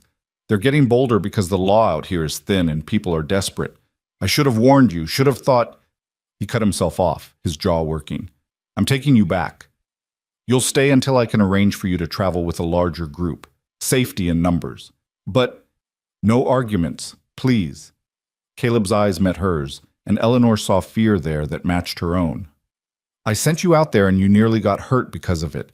I won't make that mistake again. You're coming back with me." Eleanor wanted to protest, wanted to maintain her independence, but the truth was she was terrified. Those men would have hurt them, would have taken everything and maybe killed them afterward, left them bleeding on the side of the road where nobody would find them until spring. The thought made her stomach turn. "Okay," she whispered. "Okay." Caleb helped them to their feet and lifted Ruthie onto his horse, then Clara. "You walk alongside," he told Eleanor. "I'll lead. We'll move fast, but not too fast. If you see those riders again, you tell me immediately." They made their way back toward Caleb's homestead, moving quickly, Eleanor's eyes scanning the horizon for any sign of the raiders. But the prairie remained empty, the sky clear and cold and indifferent. When Caleb's cabin finally came into view, Eleanor felt relief so intense it made her dizzy. "Inside," Caleb said, helping the girls down. "Bar the door behind you. I need to stable the horse and check the perimeter." Eleanor ushered the girls inside and dropped the heavy wooden bar across the door. The cabin felt different now, not just warm but fortified, a stronghold against a hostile world. She got the fire going higher and wrapped the girls in blankets, checking them over for injuries even though the raiders hadn't touched them. "Are we staying here forever?" Ruthie asked in a small voice. "No, baby, just until it's safe to travel." "When will that be?" "I don't know." Clara was quiet, staring at the fire with an expression Eleanor couldn't read. "Mama," she said finally, "what if those men come here? What if they find us? Mr. Holt won't let them hurt us. But there were 6 of them and only 1 of him. He said he could kill 4, but that means 2 would still be alive. 2 could still hurt us." Eleanor had no answer for that logic. Instead, she pulled Clara close and held on tight. "We're safe here," she said, even though she wasn't sure it was true. "We're safe." When Caleb came back inside, his rifle was in his hands and his expression was serious. He set the weapon by the door within easy reach and added wood to the fire. "I checked around," he said. "No sign of them. But we should stay alert. Keep the door barred. Stay away from the windows." "Caleb, I'm sorry," Eleanor said. "This is my fault. We brought danger to your door. You didn't bring anything. Those men have been roaming these parts for weeks. It's not about you. It's about them being predators and you being vulnerable." He sat down heavily in his chair. "But I should have known better. Should have escorted you myself or waited until there was a wagon train passing through. I sent you out there alone and you almost paid the price." "You couldn't have known." "I should have." His hands were shaking slightly, Eleanor noticed. The confrontation had affected him more than he was letting on. "I should have protected you better." They sat in heavy silence as the afternoon waned into evening. Caleb kept getting up to check the windows, to make sure the door was secure, to verify his rifle was loaded and ready. Eleanor tried to keep the girls occupied, but Clara kept asking questions Eleanor couldn't answer, and Ruthie clung to her mother like she was afraid Eleanor would disappear. "Why are people so mean?" Ruthie asked eventually. "Why did those men want to hurt us?" Eleanor struggled for an answer. How did you explain evil to a 6-year-old? How did you make sense of senseless cruelty? "Some people are broken inside," she said finally. "And when you're broken, sometimes you break other people too. It's not right, but it's how it is." "Can broken people get fixed?" "Sometimes, if they want to be. But a lot of people don't want to be fixed. They just want to keep breaking things." Ruthie thought about this. "Mr. Holt was broken," she said, "because his wife died. But he's not mean, he's nice." "That's different, baby. Mr. Holt was sad, not evil. There's a difference." "Oh," Ruthie paused. "Are we broken?" The question hit Eleanor like a fist. Were they broken? Their family had fallen apart. Their home was gone. They were living on charity and desperation, one bad day away from complete disaster. If that wasn't broken, what was? "We're bent," Eleanor said carefully. "We're hurting, but we're not broken. As long as we have each other, we're whole enough." "Promise?" "I promise." But even as she said it, Eleanor wondered if she was lying. Maybe they were broken. Maybe that's why trouble followed them, why kindness felt like a miracle, why hope was so hard to hold on to. Maybe broken was all they'd ever be. Night fell early, the winter sun sinking below the horizon and taking what little warmth it had provided. Caleb lit candles and checked his rifle again, and Eleanor made a simple supper from the provisions they'd meant to take to independence. They ate quietly, each lost in their own thoughts, jumping at every sound from outside. "Tell us a story," Clara said suddenly. "Please, Mr. Holt, tell us something happy." Caleb looked surprised, then thoughtful. "A happy story? Let me think." He was quiet for a moment, then began. "When I was a boy in Pennsylvania, maybe 10 years old, there was a traveling carnival that came through town once a year. They had rides and games and the most amazing performers, acrobats and jugglers, and a man who could swallow fire. My father would give me a whole quarter to spend however I wanted, and that quarter felt like a fortune." The girls leaned in, their eyes fixed on Caleb's face as he spun the tale. Eleanor listened too, grateful for the distraction, for the momentary escape from fear and uncertainty. Caleb's voice was warm and steady, painting pictures of a simpler time, a happier place, and for a little while the cabin felt less like a fortress and more like a home. When the story ended, Ruthie applauded softly. "More," she said. "Please tell another one." So Caleb did. He told them about Sarah, about how they'd met, about the time she'd tried to bake a pie and accidentally used salt instead of sugar. He told them about building this cabin, about the day he'd finished the roof and stood on the ridge beam and shouted his triumph to the empty prairie. He told them about small joys and simple pleasures, about moments of grace in an ungracious world. And slowly, gradually, the tension in the cabin eased. The girls relaxed. Eleanor felt her shoulders unknot. The danger was still out there. Those raiders were still somewhere in the Kansas night. But for now, in this moment, they were safe. Eventually, Eleanor put the girls to bed, tucking them in with extra care, pressing kisses to their foreheads. "Sleep," she whispered. "Tomorrow will be better." "Will we have to leave again?" Clara asked. "Not until it's safe. Mr. Holt will make sure it's safe." "Good. I like it here. I wish we could stay forever." Eleanor's throat tightened. "I know, baby. Me too." When the girls were finally asleep, Eleanor returned to the fire where Caleb sat cleaning his rifle with careful, practiced movements. She settled into the other chair and watched the flames dance. "Thank you," she said quietly, "for saving us today, for bringing us back here, for everything." Caleb didn't look up from his work. "Stop thanking me." "I can't. You keep saving our lives. I'm just doing what's right. Most people don't. Most people would have looked the other way, would have decided it wasn't their problem. But you didn't.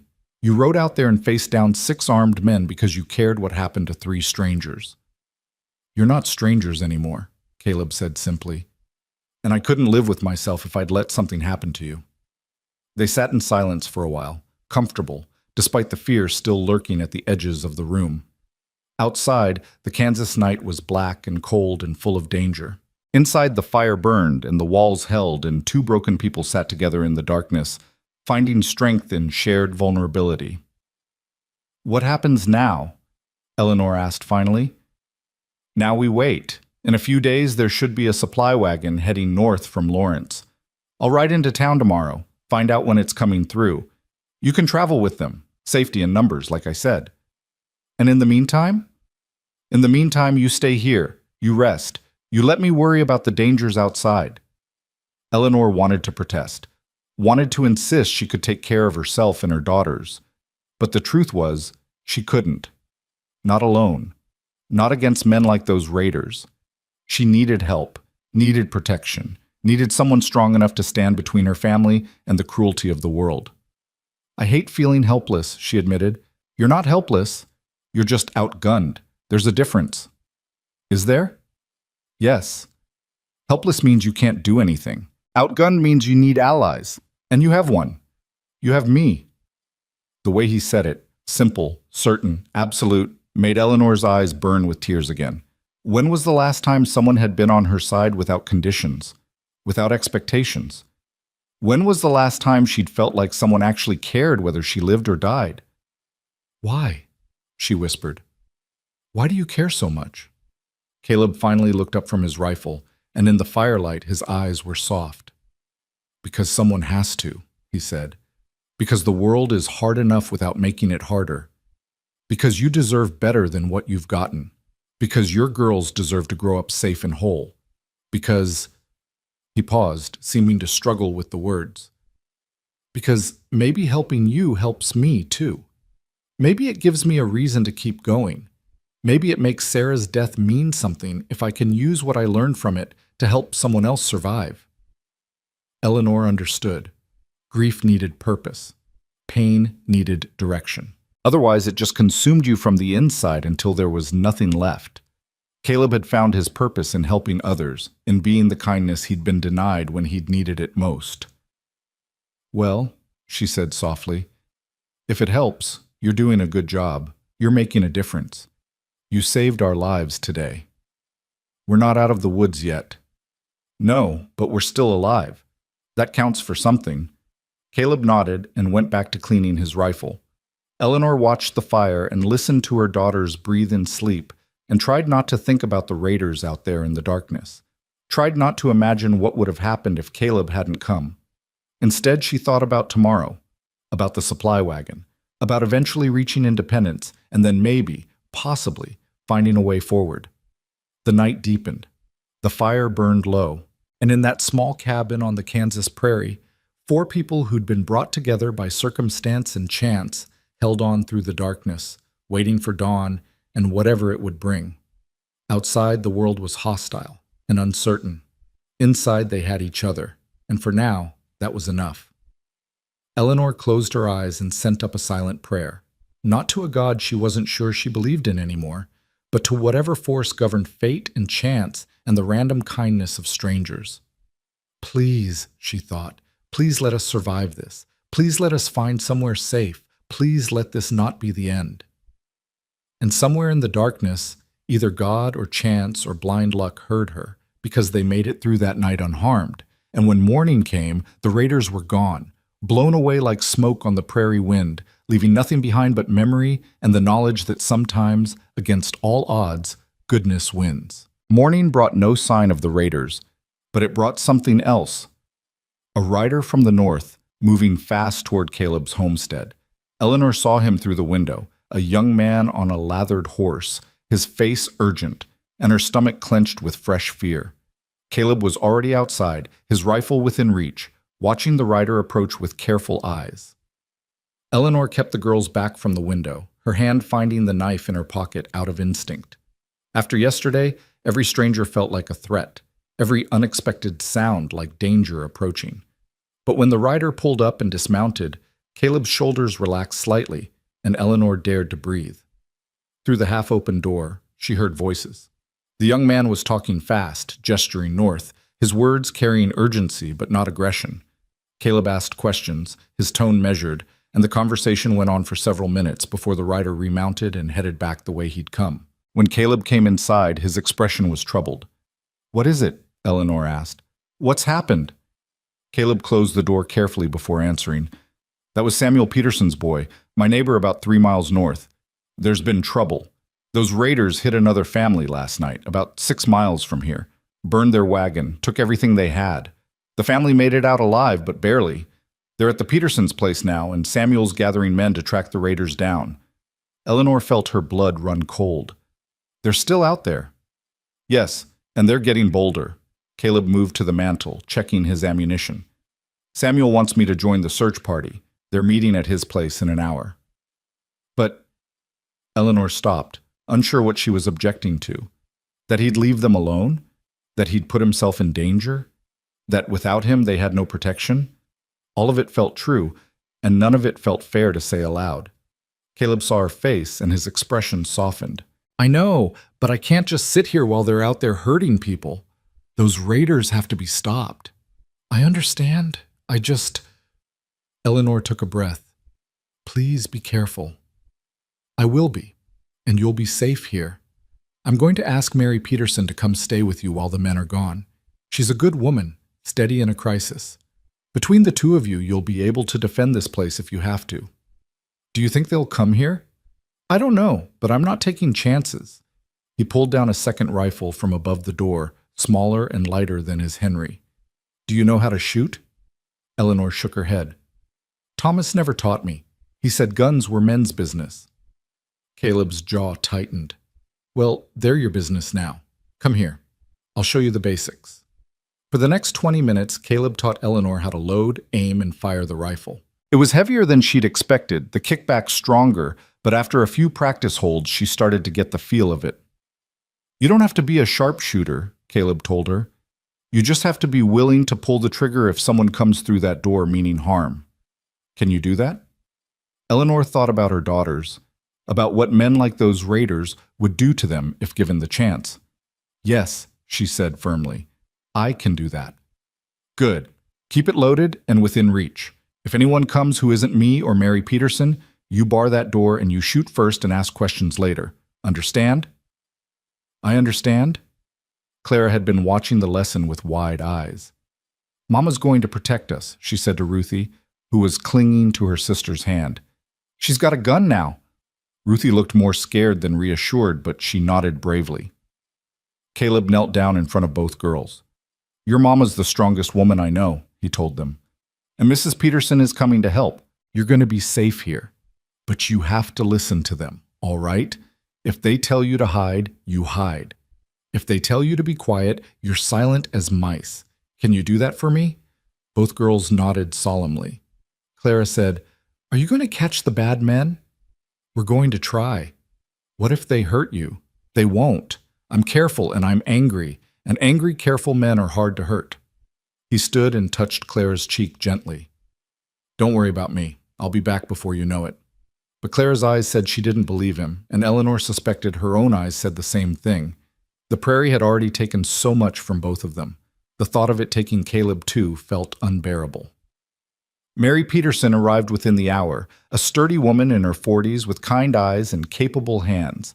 She carried a shotgun like it was an extension of her arm and wore a determined expression that suggested she'd seen trouble before and survived it. Samuel's told me the situation, she said, embracing Eleanor like they were old friends. You're Eleanor and these are your girls. Don't worry, dear. We'll hold this fort together. Caleb gathered his gear, rifle, ammunition, canteen, a bedroll in case the search took longer than expected. At the door he paused and turned back to Eleanor. For a moment they just looked at each other, and Eleanor saw in his eyes everything she was feeling: fear, determination, the weight of responsibility, the fragile hope that somehow they'd all survive this. Be safe, she said, because there were other words she wanted to say but couldn't, words that felt too big and too complicated for the short time they'd known each other. You too. Mary will take care of you. I know. Eleanor. He stopped, seeming to struggle with something, then just shook his head. I'll be back. I promise. Don't make promises you can't keep.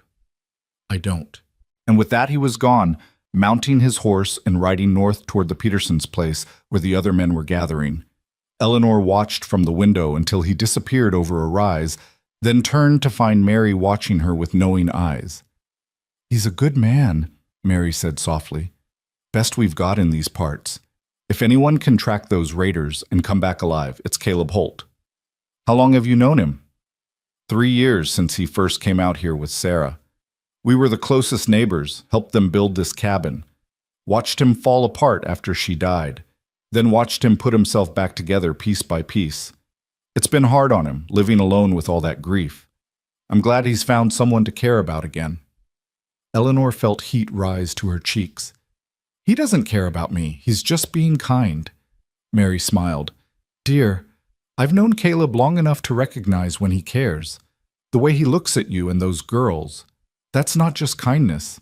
That's something deeper. Eleanor didn't know how to respond to that, so she changed the subject. What do we do now? Just wait? We wait and we prepare. If those raiders come this way, we need to be ready. Mary moved through the cabin with practiced efficiency, checking the bar on the door, examining the shutters on the windows, positioning furniture to create barriers.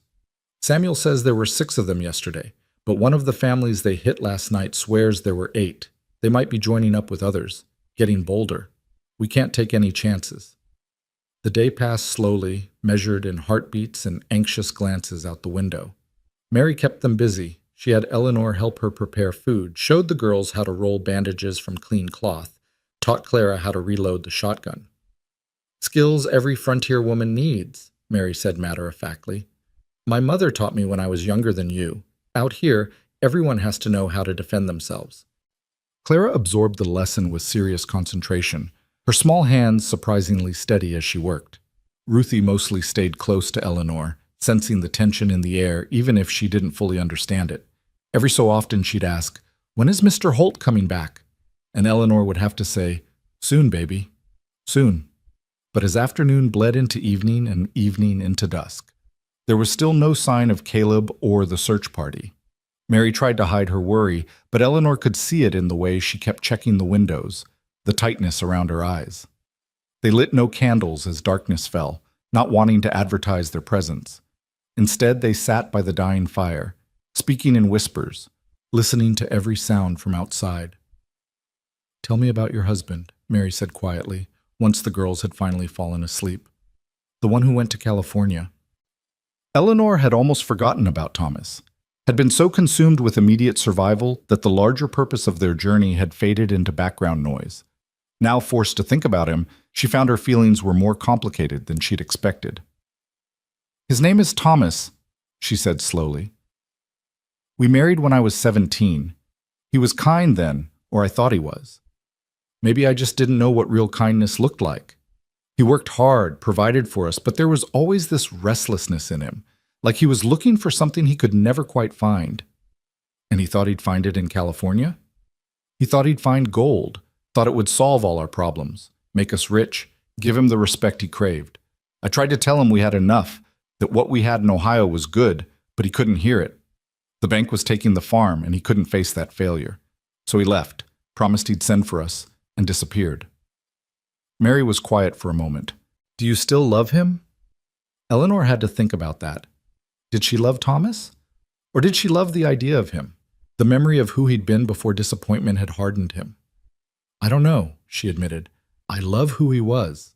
I'm not sure I love who he became. Does that make sense?" "Perfect sense. People change. Sometimes they change into someone we can't recognize anymore." "Have you ever wanted to leave Samuel, your husband?" "Lord, yes." Mary laughed softly. "Every marriage has those moments, especially out here where life is hard and privacy is scarce. But Samuel and I, we chose each other fresh every morning. Even on the days I wanted to brain him with a skillet, I chose to stay. That's what marriage is, really. Not the wedding, not the pretty promises, but the daily choice to keep choosing each other." "Thomas stopped choosing us." "Then maybe you need to stop choosing him." Mary met Eleanor's eyes across the dim room. "I don't know your whole story, dear, and I'm not telling you what to do. But sometimes people leave our lives, through death or abandonment or just drifting apart, and we have to decide whether to spend the rest of our days chasing their ghost or to turn around and look at what's actually in front of us."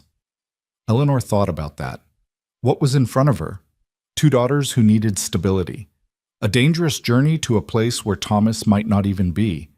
And behind her, if she chose to look back, a man who'd risked his life to save theirs, who'd shown them more genuine care in 4 days than Thomas had shown in the last 2 years. But those thoughts felt dangerous, felt like betrayal, even though Thomas had betrayed them first. Eleanor wasn't ready to examine them too closely, not yet, not while everything was still so uncertain. "You care about him," Mary said, reading Eleanor's silence correctly. "About Caleb. He's been kind. It's more than that." Eleanor wanted to deny it, but the words stuck in her throat. Was it more than that? She'd known Caleb for less than a week. That wasn't long enough to develop feelings, to start imagining possibilities, to look at a man and see not just a savior, but a potential future. Was it? "I don't know what I feel," she said finally. "Everything's too confused, too complicated. I just want my girls to be safe. That's all I can think about right now." Mary nodded, accepting this. "Well, when you're ready to think about more than just survival, you remember what I said. Life's too short to spend it chasing people who left. Sometimes the best thing you can do is turn around and see who stayed." They fell into silence after that, each lost in their own thoughts. The night deepened. The fire burned down to embers. And still there was no sign of Caleb or the men. Eleanor tried not to imagine the worst, tried not to picture him lying wounded somewhere on the prairie, tried not to think about raiders ambushing the search party, tried not to consider the possibility that he might not come back at all. Around midnight, Mary finally dozed off in her chair, the shotgun across her lap. Eleanor kept watch, unable to sleep, every nerve alert for sounds from outside. The Kansas night was full of noises, wind in the grass, animals moving in the darkness, the settling of the cabin's timbers, and each one made her heart race. She must have dozed eventually, because she woke with a start to the sound of horses outside, multiple riders approaching in the pre-dawn darkness. Eleanor grabbed the rifle Caleb had left her, her hands shaking as she moved to the window. Mary was awake instantly, positioning herself by the door with the shotgun ready. "Who's there?" Mary called out, her voice steady despite the fear Eleanor could see in her face. "It's Samuel," came the reply. "We're back. Everyone's safe."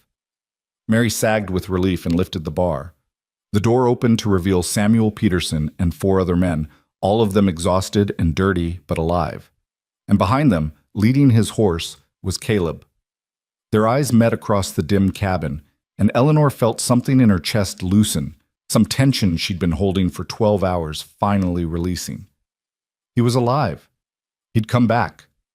The men filed in, accepting the coffee Mary immediately started making, talking in low voices about the night's events. They'd tracked the raiders east toward the Missouri border, but lost the trail when a creek flooded from snowmelt. The raiders had scattered or hidden, or simply vanished into the vast prairie. They'd return with more men, Samuel said, organize a proper posse, but for now the immediate threat seemed to have passed. "The family that was attacked," Eleanor asked, "are they all right?"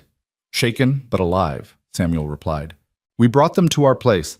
Mary, they'll need clothes and food. The raiders took everything." "I'll sort them out tomorrow," Mary promised. "For now, let's all get some rest." The men dispersed to their homes as dawn broke gray and cold over the prairie. Caleb saw Samuel and Mary to the door, thanking them for their help, promising to ride over later to check on the displaced family. When they were finally gone, and it was just Caleb and Eleanor and the still sleeping girls, the cabin felt suddenly very quiet. "You're hurt," Eleanor said, noticing blood on Caleb's sleeve. "It's nothing, just a scratch from some thorns." "Let me see." "Eleanor." "Let me see," she repeated, more firmly this time. Caleb sighed and shrugged out of his coat. The scratch was actually a deep gash along his forearm, still seeping blood. Eleanor fetched water and clean cloth, and Caleb sat while she cleaned and bound the wound with hands that were surprisingly steady. "You should have someone look at this properly," she said. "It might need stitches." "It'll heal. I've had worse." "That's not the point." "Then what is the point?" Eleanor tied off the bandage perhaps more firmly than necessary. "The point is you matter.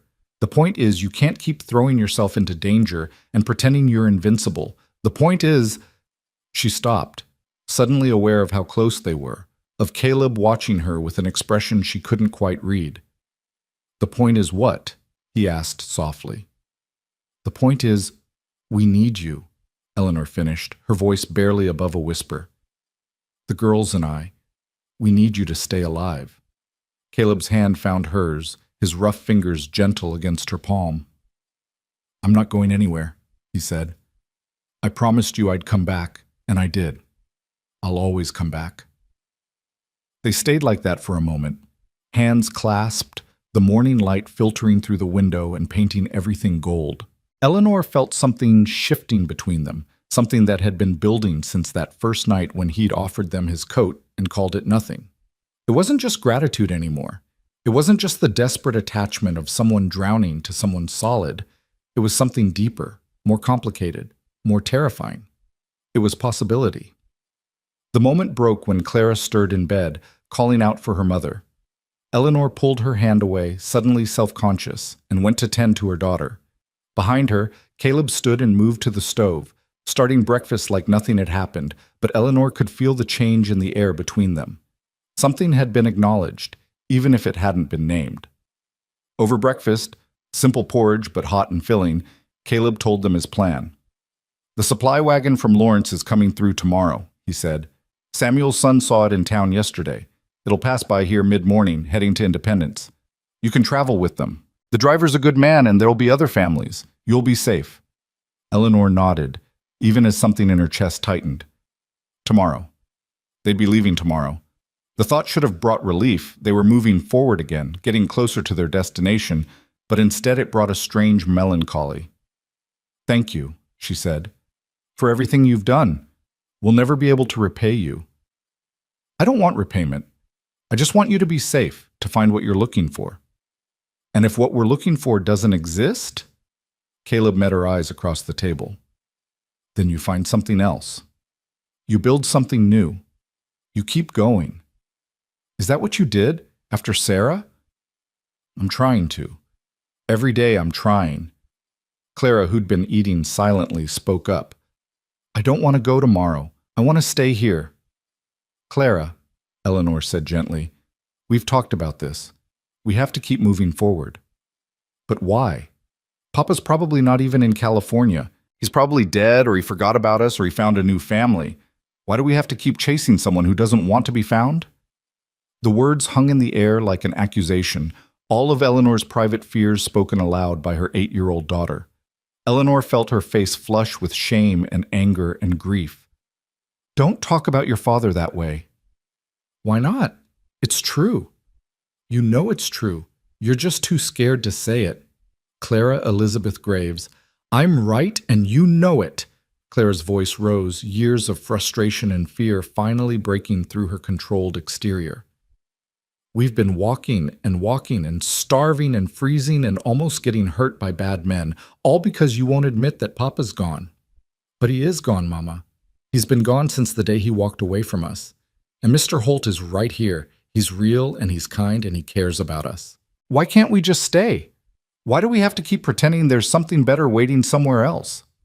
Eleanor felt like she'd been slapped. She opened her mouth to respond, to discipline, to reassert her parental authority, but no words came. Because Clara was right. Thomas was gone, had been gone for months, and Eleanor had been dragging her daughters across the frontier chasing a ghost, chasing the memory of who Thomas had been, or maybe just chasing her own stubborn refusal to admit failure. "Clara," Caleb said gently, "that's not fair to your mother. She's doing the best she can." "I know," Clara said, and now she was crying, 8 years of bottled emotion finally spilling over. "I know she's doing her best, but her best is killing us.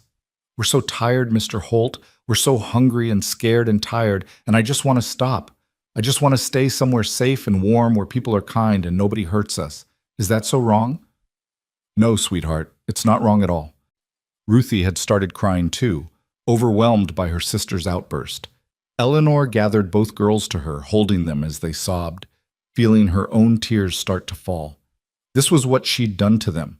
This was what her stubborn pride and desperate hope had cost.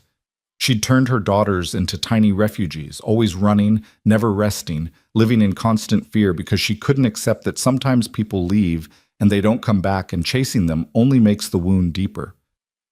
"I'm sorry," she whispered into Clara's hair. "I'm so sorry. You're right. You're both right. I've been selfish and stupid, and I haven't been listening to what you need. I'm sorry." They stayed like that for a long time, the three of them wrapped around each other, crying out months of accumulated fear and pain and exhaustion.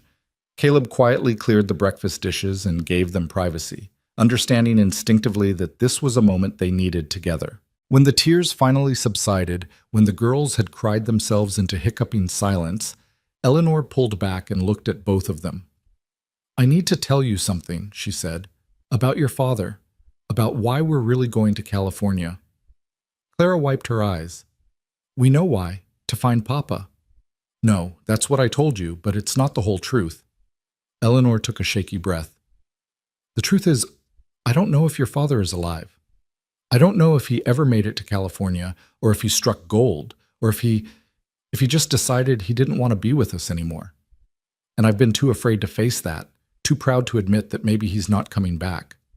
So I told myself we were going to find him, that everything would be fine once we reached California. But really, I was just running away from the truth. What truth? Ruthie asked in a small voice. That your father left us. That maybe he didn't mean to, maybe something happened to him, but the result is the same. He's gone, and we're alone, and we have to figure out how to live with that. Eleanor's voice cracked. I thought if we could just get to California, if we could just find him, then everything would go back to the way it was. But things never go back. They only go forward, and I've been dragging you forward towards something that probably doesn't exist. Clara processed this. So we're not going to California? I don't know. I don't know what we're doing anymore. Eleanor looked at Caleb, who was standing by the window, giving them space but listening.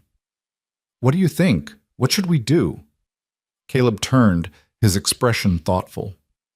I think you need to make a choice that's about what you want, not about what you're running from or running toward. You need to ask yourself what's best for these girls, what's best for you, and then you need to do that thing even if it's hard. But what if I don't know what's best? Then you make your best guess and you commit to it. You stop second-guessing every decision. Stop living in this limbo between the past and the future. You choose a direction and you walk it. Eleanor looked at her daughters, at their red eyes and hopeful faces. She thought about Thomas, wherever he was. She thought about California and the dream that had become a nightmare. She thought about this cabin, this man, this unexpected pocket of safety they'd stumbled into. And she made a choice.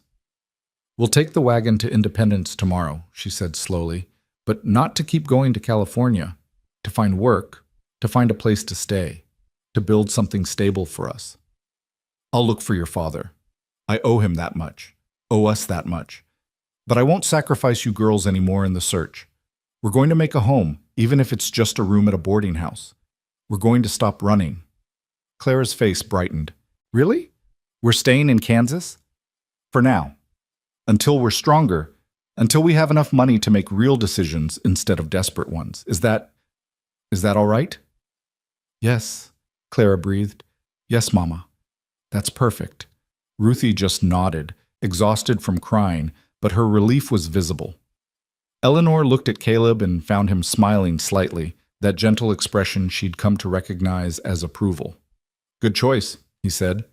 Independence is a decent town. You'll find work there. Find your footing, and I'm only 8 miles away if you need anything. You've already done so much, and I'll keep doing it if you need me to. That's what neighbors do. That's what friends do. Friends. The word felt both too small and too large for what they were becoming, but Eleanor accepted it, held it close, let it be enough for now. The rest of the day passed in strange peace. The immediate danger had passed. The raiders were gone or scattered, and Eleanor had finally made a decision that felt right instead of desperate. She helped Caleb with small chores around the cabin, showing the girls how to gather eggs from the chickens and draw water from the well. Simple tasks, ordinary tasks, the kind of work that reminded her of Ohio and better days. That evening, Caleb produced a fiddle Eleanor hadn't known he owned and played simple songs while the girls danced by the fire. It was the first time Eleanor had seen them truly happy in months. Not just not miserable, but actually joyful. Ruthie twirled until she was dizzy, and Clara laughed, and for an hour the cabin was full of music and light instead of fear. When the girls finally collapsed into giggles on the floor, exhausted and happy, Caleb set down his fiddle and met Eleanor's eyes across the room. Something passed between them again, that understanding that went deeper than words. They'd both lost so much. They'd both been broken by this hard prairie life, but maybe, just maybe, they were learning how to heal. That night, after the girls were asleep and the fire burned low, Eleanor and Caleb sat together in comfortable silence. Tomorrow would bring the wagon and the journey to independence and the next chapter of whatever story they were writing. But tonight they had this. Two people who'd found each other in the darkness, who'd chosen to be kind when kindness wasn't required, who'd reminded each other that humanity still existed even in the hardest places. Thank you, Eleanor said quietly, for everything, for saving us, for sheltering us, for helping me see what I needed to see. Thank you for trusting me, Caleb replied, for letting me help, for reminding me why I keep going. Will you come visit us? In Independence? If you want me to. I want you to. Caleb smiled. Then I will. Once you're settled, once you've found your footing, I'll come check on you, make sure you're managing. I'd like that.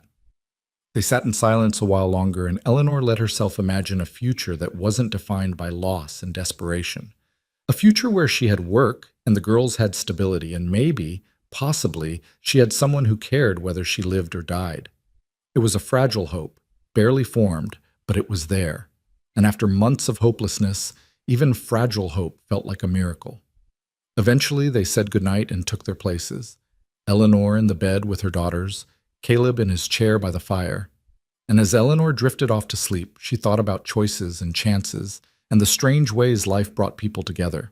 She thought about Thomas in California and the dreams she was finally letting go. And she thought about tomorrow, about independence, about starting over with nothing but her daughters, and the kindness of a man who'd shown them what real goodness looked like. It wasn't the future she'd imagined, but maybe it was the one she needed. Maybe sometimes the best thing you could do was stop chasing what was gone and start building what could be. Maybe that was what courage really meant, not refusing to give up, but knowing when to change direction. Eleanor closed her eyes and let herself believe it. Tomorrow would bring new challenges, new uncertainties, but for tonight they were safe, warm, and together. And that was enough. The wagon came at mid-morning just as Caleb had predicted, creaking up the frozen road with 2 families aboard and a driver who'd seen enough frontier hardship not to ask too many questions. Eleanor stood in the doorway of the cabin with her daughters beside her, the burlap sack of provisions at her feet, and felt her heart pull in 2 different directions. Forward toward independence and whatever uncertain future waited there, or backward into the warmth of this cabin and the man who'd become her anchor in the storm.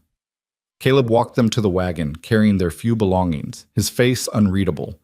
The driver, a weathered man named Jenkins, nodded respectfully when Caleb explained that Eleanor and her girls needed passage to independence. "Room enough," Jenkins said simply. "Climb aboard." But before Eleanor could move, Caleb touched her arm gently, stopping her. "Wait," he said, his voice low. "There's something I need to say before you go." Eleanor's heart hammered. The girls had already climbed into the wagon, distracted by the other children aboard, giving them a moment of privacy. "What is it?" Caleb seemed to struggle with the words, his jaw working. Finally he said, "These last few days, having you here, having the girls, having people to care about again, it's reminded me what living feels like, not just surviving, living. And I know you need to go, need to find your own way, need to see if there's anything left of your old life worth holding on to. But Eleanor," he stopped, took a breath. "But I want you to know that if you don't find what you're looking for in independence, if Thomas is truly gone, if you need somewhere to come back to, this door will always be open. For you and for Clara and for Ruthie. Always." Eleanor felt tears prick her eyes. "Caleb, I can't ask you to—" "You're not asking, I'm offering. There's a difference." He glanced at the wagon, at Jenkins waiting patiently. "Go to independence. Find work. Find stability. Find answers if you can. But remember that you have a choice. You don't have to keep walking forever. You can come home if you want to." "Home," Eleanor repeated softly, testing the word. When had this cabin become home? When had this man become someone she couldn't imagine leaving? "Yes, home." Caleb's eyes held hers. "I'm not asking you to decide now. I'm just asking you to remember. Will you do that?" "I'll remember," Eleanor whispered. "How could I forget?" Caleb helped her into the wagon, his hand lingering on hers for just a moment longer than necessary. Then he stepped back, raised his hand in farewell, and Eleanor watched him grow smaller as the wagon rolled away. She watched until he was just a silhouette against the gray Kansas sky, until the cabin was a small dark square on the endless prairie, until everything that had become precious to her was behind her, and the uncertain future was ahead. Clara pressed against her side. "We'll see him again, won't we, Mama?" "Yes, baby, we'll see him again." "Promise?" Eleanor thought about promises, about how many had been broken, about whether she had any right to make more. But she looked at her daughter's hopeful face and said, "I promise." The ride to Independence took 3 hours over rutted roads, and Eleanor spent them talking quietly with the other families in the wagon. They were all heading west eventually: Oregon, California, somewhere the land was supposedly better and opportunities more plentiful. They asked where Eleanor was going, and she told them the truth. She didn't know yet. She was looking for someone, but mostly she was looking for a place to stop running. One of the women, older and kind-faced, patted Eleanor's hand. "Sometimes the best thing we find is what we weren't looking for," she said. "You keep your eyes open, dear. The answer might surprise you." Independence was bigger than Eleanor had expected. A proper town with a main street, a church, several stores, and the boarding house Caleb had described. The white paint was peeling, and the sign did indeed say Hayes House. And when Eleanor knocked on the door with her daughters beside her, a sturdy woman with steel gray hair answered. "Mrs. Hayes?" Eleanor asked. "My name is Eleanor Graves. Caleb Holt sent me. He said you might have a room." Recognition sparked in the woman's eyes. "Caleb sent you? Well then, you must be decent folk. Come in, come in. Let's see what we can work out." Martha Hayes was brisk but fair, exactly as Caleb had described. She had one small room available, barely big enough for a bed and a washstand. But the price was reasonable, and she offered Eleanor work in exchange for reduced rent. "I need help with the cooking and cleaning," Martha said. "My daughter used to help, but she married and moved to St. Louis. Can you cook?" "Yes, ma'am. And clean and mend and do laundry, whatever you need." "Then we have a deal. Room and board for you and the girls, plus a small wage. You work hard and don't cause trouble. We'll get along fine." It was more than Eleanor had hoped for. She took Martha's offered hand and shook it firmly, feeling something settle in her chest. This was the first step. This was stability, however fragile. This was choosing to build instead of chase. The room was tiny and the bed sagged in the middle, but it had 4 walls and a door that locked, and after sleeping rough for months, it felt like luxury. Eleanor unpacked their few belongings, the knife Caleb had given her, the extra blanket, the remaining provisions, and arranged them carefully. Clara and Ruthie explored every corner, marveling at the window with real glass and the washstand with an actual pitcher. "Is this ours?" Ruthie asked. "Really ours?" "For now, baby, for as long as we need it." "I like it. It's cozy." Eleanor had to smile.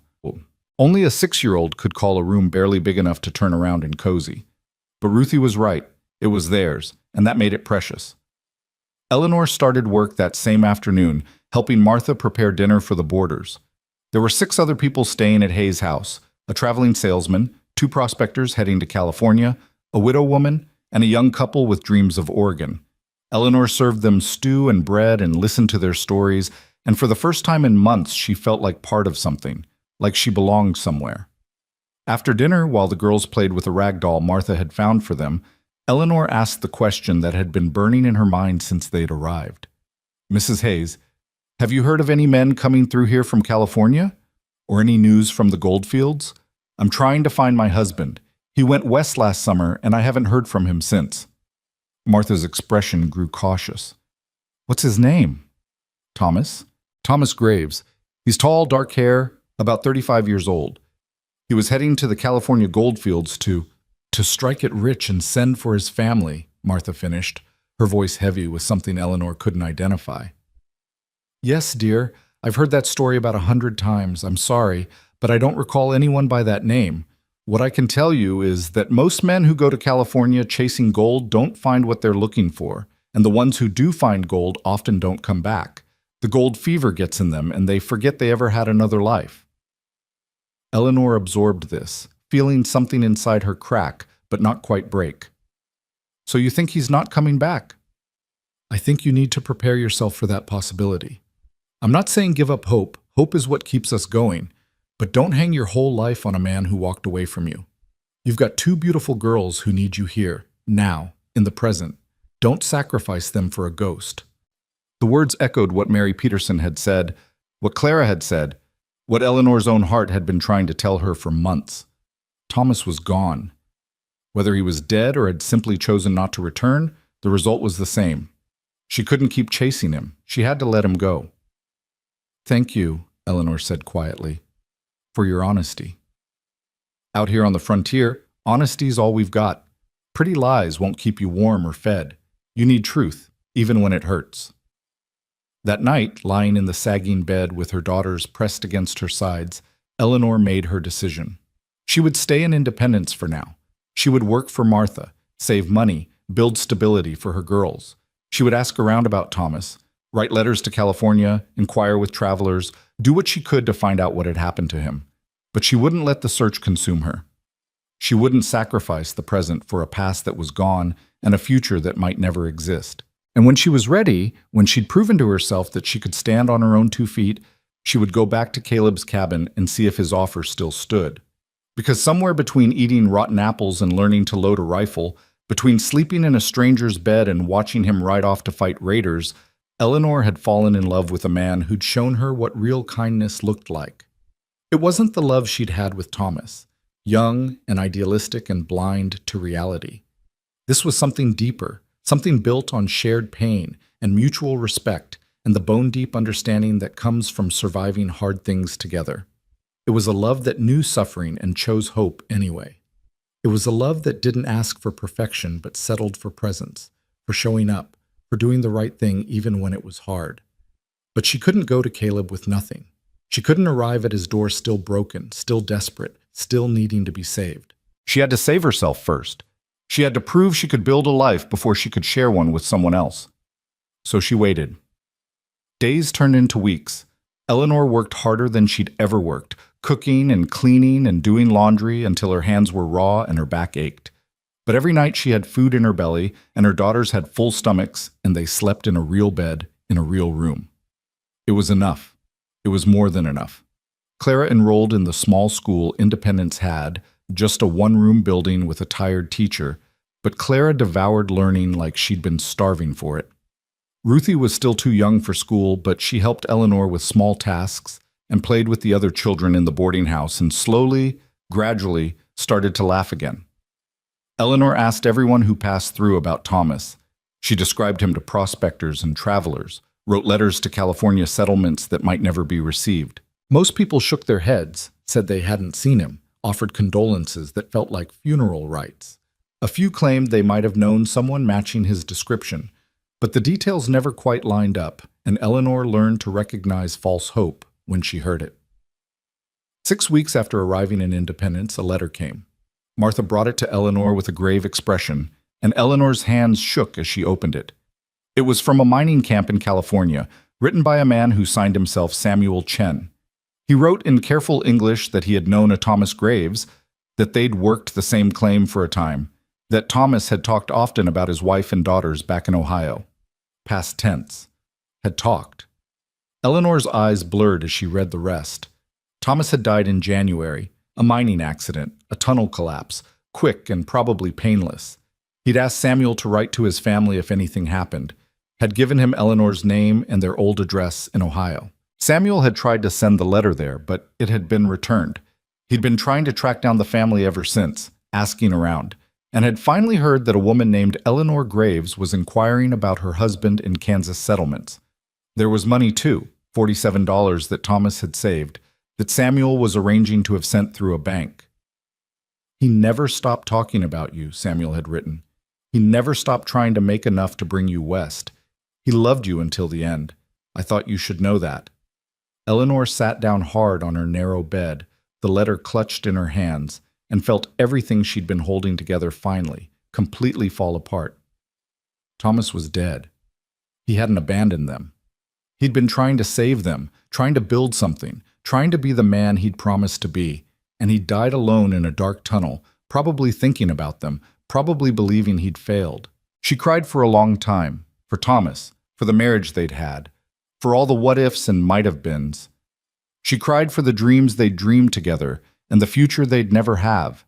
Clara and Ruthie held her, not quite understanding but knowing their mother needed comfort, and they cried too because grief was contagious and their father was truly, finally, gone. But underneath the grief, Eleanor felt something else. Relief. Not relief that Thomas was dead, God no, never that, but relief that she finally knew, relief that the uncertainty was over, relief that she could stop wondering and waiting and hoping for something that would never come, relief that she could grieve and heal and eventually, maybe, move forward. That evening, Eleanor told the girls what had happened. She read them Samuel Chen's letter, explained as gently as she could that their father had died trying to make a better life for them. Ruthie cried and asked questions Eleanor couldn't answer. Clara was quiet for a long time, processing in that serious way she had, and finally said, "Did he know we loved him?" "Yes, baby. He knew. He always knew." "Then that's what matters," Clara said, with the wisdom of someone much older. "He knew he was loved. That's better than a lot of people get." Eleanor pulled both girls close and held them while they cried together. Their little family had gotten even smaller, but they still had each other. They still had love. And now, finally, they had closure. They could mourn properly, grieve cleanly, and when they were ready, they could let Thomas rest in peace. The $47 arrived 3 weeks later. It was more money than Eleanor had seen in months, a small fortune that represented Thomas's last gift to his family. She could use it to go to California, she supposed, could use it to try to find the life Thomas had wanted for them. But Eleanor had learned something over these hard months. California was just a place. It wasn't redemption or salvation or a fresh start. Those things had to come from within. So she kept the money safe, saved it for emergencies, and stayed in independence. She kept working for Martha, kept building the small, stable life she'd started. And on Sundays, her only day off, she would take the girls and walk south toward Caleb's cabin, though they never quite made it all the way. She'd stand on a rise where she could just see his homestead in the distance and wonder if he thought about them, if he remembered his offer, if the door would really be open if she ever found the courage to knock on it. Spring came to Kansas like a revelation. The frozen prairie thawed and turned green, wildflowers appeared in impossible colors, and the sky stretched blue and endless overhead. Eleanor had been in Independence for nearly 4 months now, and she'd saved almost $20 of her own in addition to Thomas's money. The girls were healthy and happy, Clara was excelling in school, and Eleanor had made friends with some of the other women in town. She was doing it. She was building a life. She was standing on her own feet. One warm April morning, Martha called Eleanor into her private sitting room. "I need to talk to you," she said, her expression serious. "I've had an offer on this place, a buyer from St. Louis who wants to turn it into a proper hotel. He's offering good money, enough that I can retire comfortably, maybe move closer to my daughter." Eleanor's stomach dropped. "You're selling." "I'm thinking about it, but that would mean you'd need to find other work, other lodging. I wanted to tell you first, give you time to prepare." "How much time?" 2 months, maybe 3. I haven't decided yet, but Eleanor—" Martha's expression softened. "You've been the best help I've ever had. You're honest and hardworking and good with the boarders. Any household would be lucky to have you. Or what?" Martha smiled slightly. "Or you could stop pretending you don't know where you want to be and go to the man who's been asking about you every time he comes to town." Eleanor's heart skipped. "Caleb's been here? In Independence?" "Every other week, like clockwork. Comes in for supplies, always stops to ask how you're doing, always looks disappointed when I tell him you're well and settled. That man is waiting for you, dear. The question is, how long are you going to make him wait?" Eleanor thought about that for the rest of the day, through dinner and dishes and putting the girls to bed. She thought about Caleb and his cabin and the way he'd looked at her that last morning. She thought about Thomas and the life she'd lost and the grief she'd finally processed. She thought about what she wanted versus what she thought she should want. And she realized Martha was right. She'd been using work and saving money and building stability as excuses. But really she was just scared. Scared to want something. Scared to risk her heart again. Scared that if she went to Caleb, he might have changed his mind, or she might fail, or it might all fall apart. But fear was just another form of running, and Eleanor was tired of running. The next morning was Sunday. Eleanor dressed carefully, put on her best dress, still worn but clean, and braided the girls' hair with extra care. "We're going on an adventure today," she told them. "Where?" Ruthie asked. "To see Mr. Holt." Clara's face lit up. "Really? Really, Mama?" "Really. It's time." They walked south under a perfect blue sky, and for once the prairie didn't feel hostile or endless. It felt like possibility. It felt like the road home. The 8 miles that had once seemed impossible passed beneath their feet like nothing, and before Eleanor was quite ready, Caleb's cabin came into view. He was outside, working in what looked like a new garden plot, his shirt sleeves rolled up and his hat pushed back. He didn't see them at first, and Eleanor had a moment to just watch him, this man who'd saved them, who'd shown them kindness, who'd offered them home when they'd had nothing. Then Clara called out, "Mr. Holt!" And he turned, and the expression that crossed his face when he saw them was worth every hard mile, every difficult choice, every moment of doubt. He dropped his tools and walked toward them, not running but moving with purpose, and when he reached them, his eyes went straight to Eleanor's face. "You came," he said simply. "You said the door would always be open. It is. It always will be. Even now? Even after months? Even after years? Even after forever?" Caleb's voice was rough with emotion. "Eleanor, I meant what I said. This is home if you want it to be. You and the girls, always." Eleanor felt tears slip down her cheeks, but they were good tears this time, healing tears. "Thomas is dead," she said. "I got word. He died in California trying to make enough money to send for us. He never stopped trying. He never abandoned us. I'm sorry, that must have been hard to learn." "It was, but it also set me free. Free to grieve properly, free to let go, free to—" She trailed off, suddenly shy. "Free to what?" Caleb asked gently. "Free to choose what comes next. Free to choose where I want to be." Eleanor met his eyes. "I want to be here, Caleb, if you'll have us. Not as charity, not as obligation, but as—" She struggled for the word. "As family, if that's something you want too."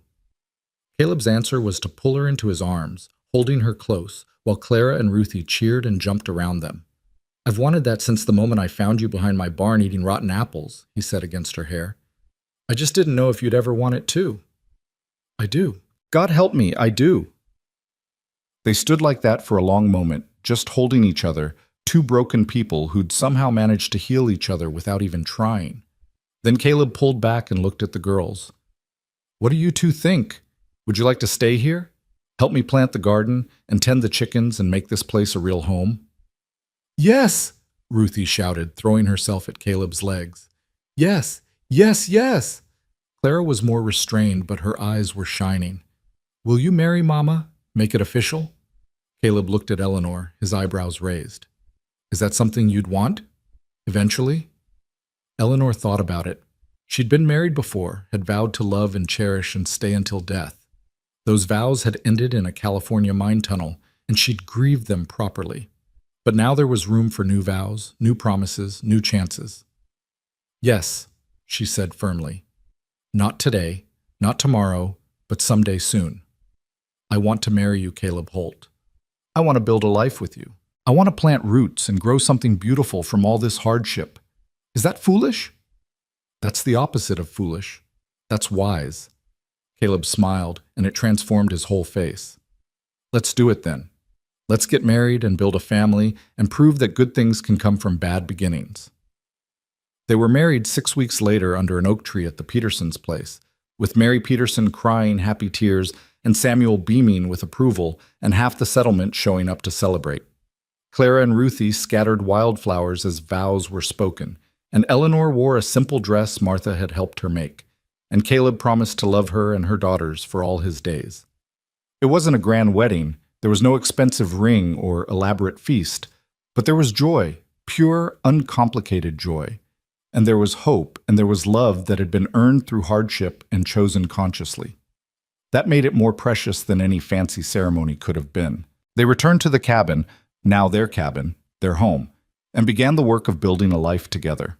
Caleb taught Eleanor and the girls how to work the land, how to plant and harvest and preserve food for winter. Eleanor taught him how to make a house feel like a home, with curtains on the windows and flowers in jars and children's laughter filling the rooms. Clara thrived with the stability, her old soul eyes finally looking young again. Ruthie grew taller and rounder, no longer the half-starved waif who'd eaten rotten apples, but a healthy child who knew where her next meal was coming from. Summer came and went. Harvest was good. Winter arrived and found them prepared, warm, safe, together. And in the spring, exactly 1 year after Eleanor had knocked on Caleb's door looking for the man who'd saved her, Caleb planted an apple tree beside the cabin. To remember, he said, digging the hole with steady hands. To remember where we started and how far we've come. Eleanor watched him plant it, this symbol of their beginning, and felt her heart overflow with gratitude. A year ago, she'd been desperate enough to steal rotten apples. Now she was planting new trees, growing new fruit, building new life. The transformation felt miraculous, impossible, like grace made visible.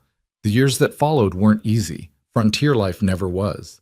There were hard winters and failed crops and illnesses that scared them. There were memories that haunted and grief that resurfaced and days when survival felt like the best they could hope for. But there was also love, steady and sure, and there was family, chosen and cherished, and there was home. Clara grew into a fierce, intelligent young woman who became a teacher like she'd always dreamed. Ruthie became a healer, learning herbs and medicine from Mary Peterson and serving the settlement with gentle hands. Eleanor and Caleb added 2 more children to their family, a son named Thomas after the man who'd died trying to save them, and a daughter named Sarah after the woman who'd taught Caleb about keeping promises. And the apple tree grew. It took years, like apple trees do. Years of patient tending, of watering through droughts, and protecting from frost, and trusting that eventually, if you did the work and had faith, something beautiful would emerge. There were seasons when Eleanor wondered if it would ever bear fruit, if all their effort would amount to anything. But then, on a perfect autumn morning when the Kansas sky was impossibly blue and the air smelled like harvest, Eleanor walked outside to find the tree heavy with fruit. Real fruit, not rotten, not desperate, but genuine red apples that gleamed in the sunlight like promises kept. She picked one carefully, feeling the weight of it in her palm, and bit into crisp sweetness. It was perfect. It was everything she'd dreamed of during those hungry months when perfection had seemed like something that existed only for other people. Caleb came up behind her and wrapped his arms around her waist, resting his chin on her shoulder. "First fruit," he said. "Looks good." "It's beautiful," Eleanor whispered, her eyes filling with tears. "Everything we survived, everything we suffered through, it led to this, to fruit from a tree planted in hope, to a family built from broken pieces, to home." "Funny how that works," Caleb said softly. "How something rotten can lead you to something sweet. How the worst moments can become the foundation for the best ones." Eleanor turned in his arms to face him, this man who'd found her at her lowest and loved her into healing. "I used to think kindness was weakness," she said. "I thought survival meant being hard, never trusting, never letting anyone in. But you taught me different. You taught me that kindness is the strongest thing there is. That opening your door to strangers, giving your coat to someone cold, offering help without conditions, that's not weakness, that's courage." "You taught me something too," Caleb replied. "You taught me that grief doesn't have to be the end of the story, that you can lose everything and still rebuild, that love isn't diminished by having loved before, it's expanded by it." They stood there under the apple tree, surrounded by the life they'd built from nothing, and Eleanor felt a peace so complete it was almost overwhelming. This was what she'd been walking toward all those months on the road. Not California, not gold, not some fantasy of restored glory. Just this: home, family, love, fruit from a tree, planted in hope. Clara came out of the cabin, followed by Ruthie and the younger children, and they all gathered under the apple tree. Eleanor handed out the fruit, watching her children bite into sweetness that had been years in the making, and thought about the journey that had brought them here.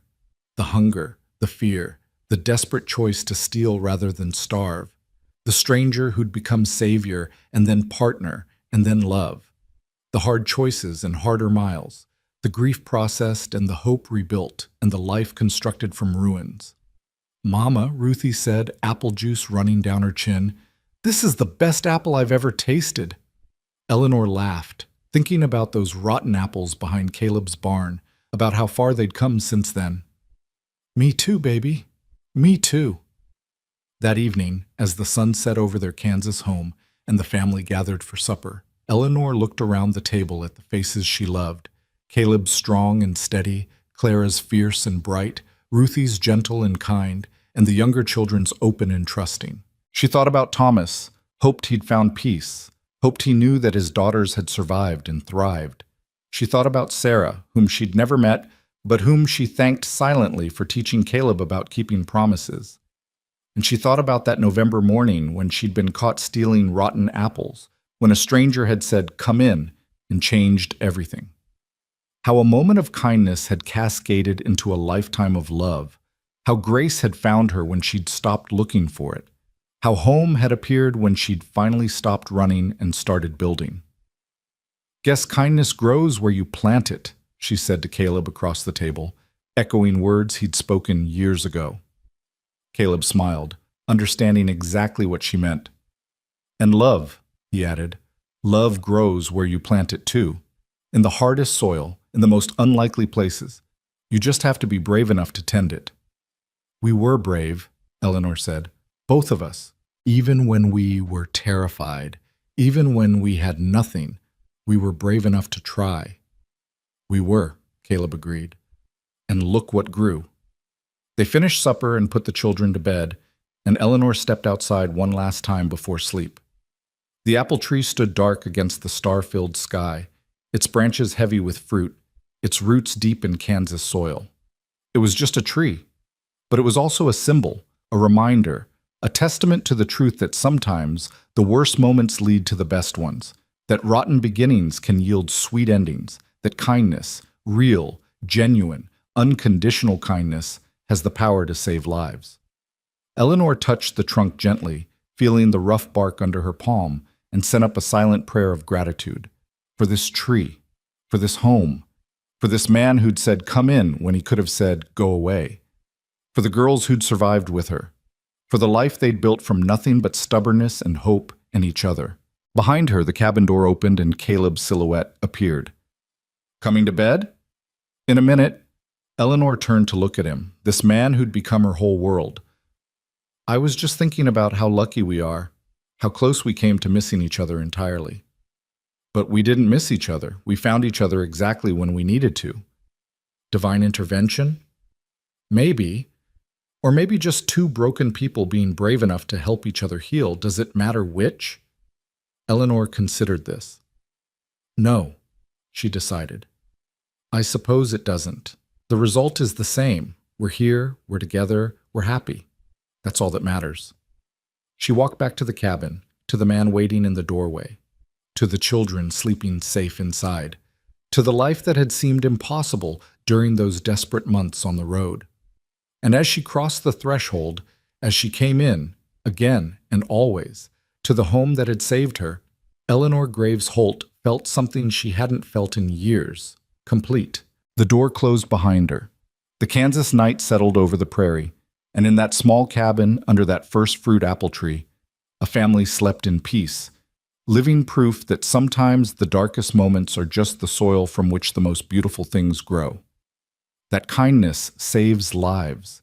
That home isn't a place but a choice, made fresh every morning, to keep choosing each other no matter what. And that sometimes, if you're very lucky and very brave, rotten apples can lead you home.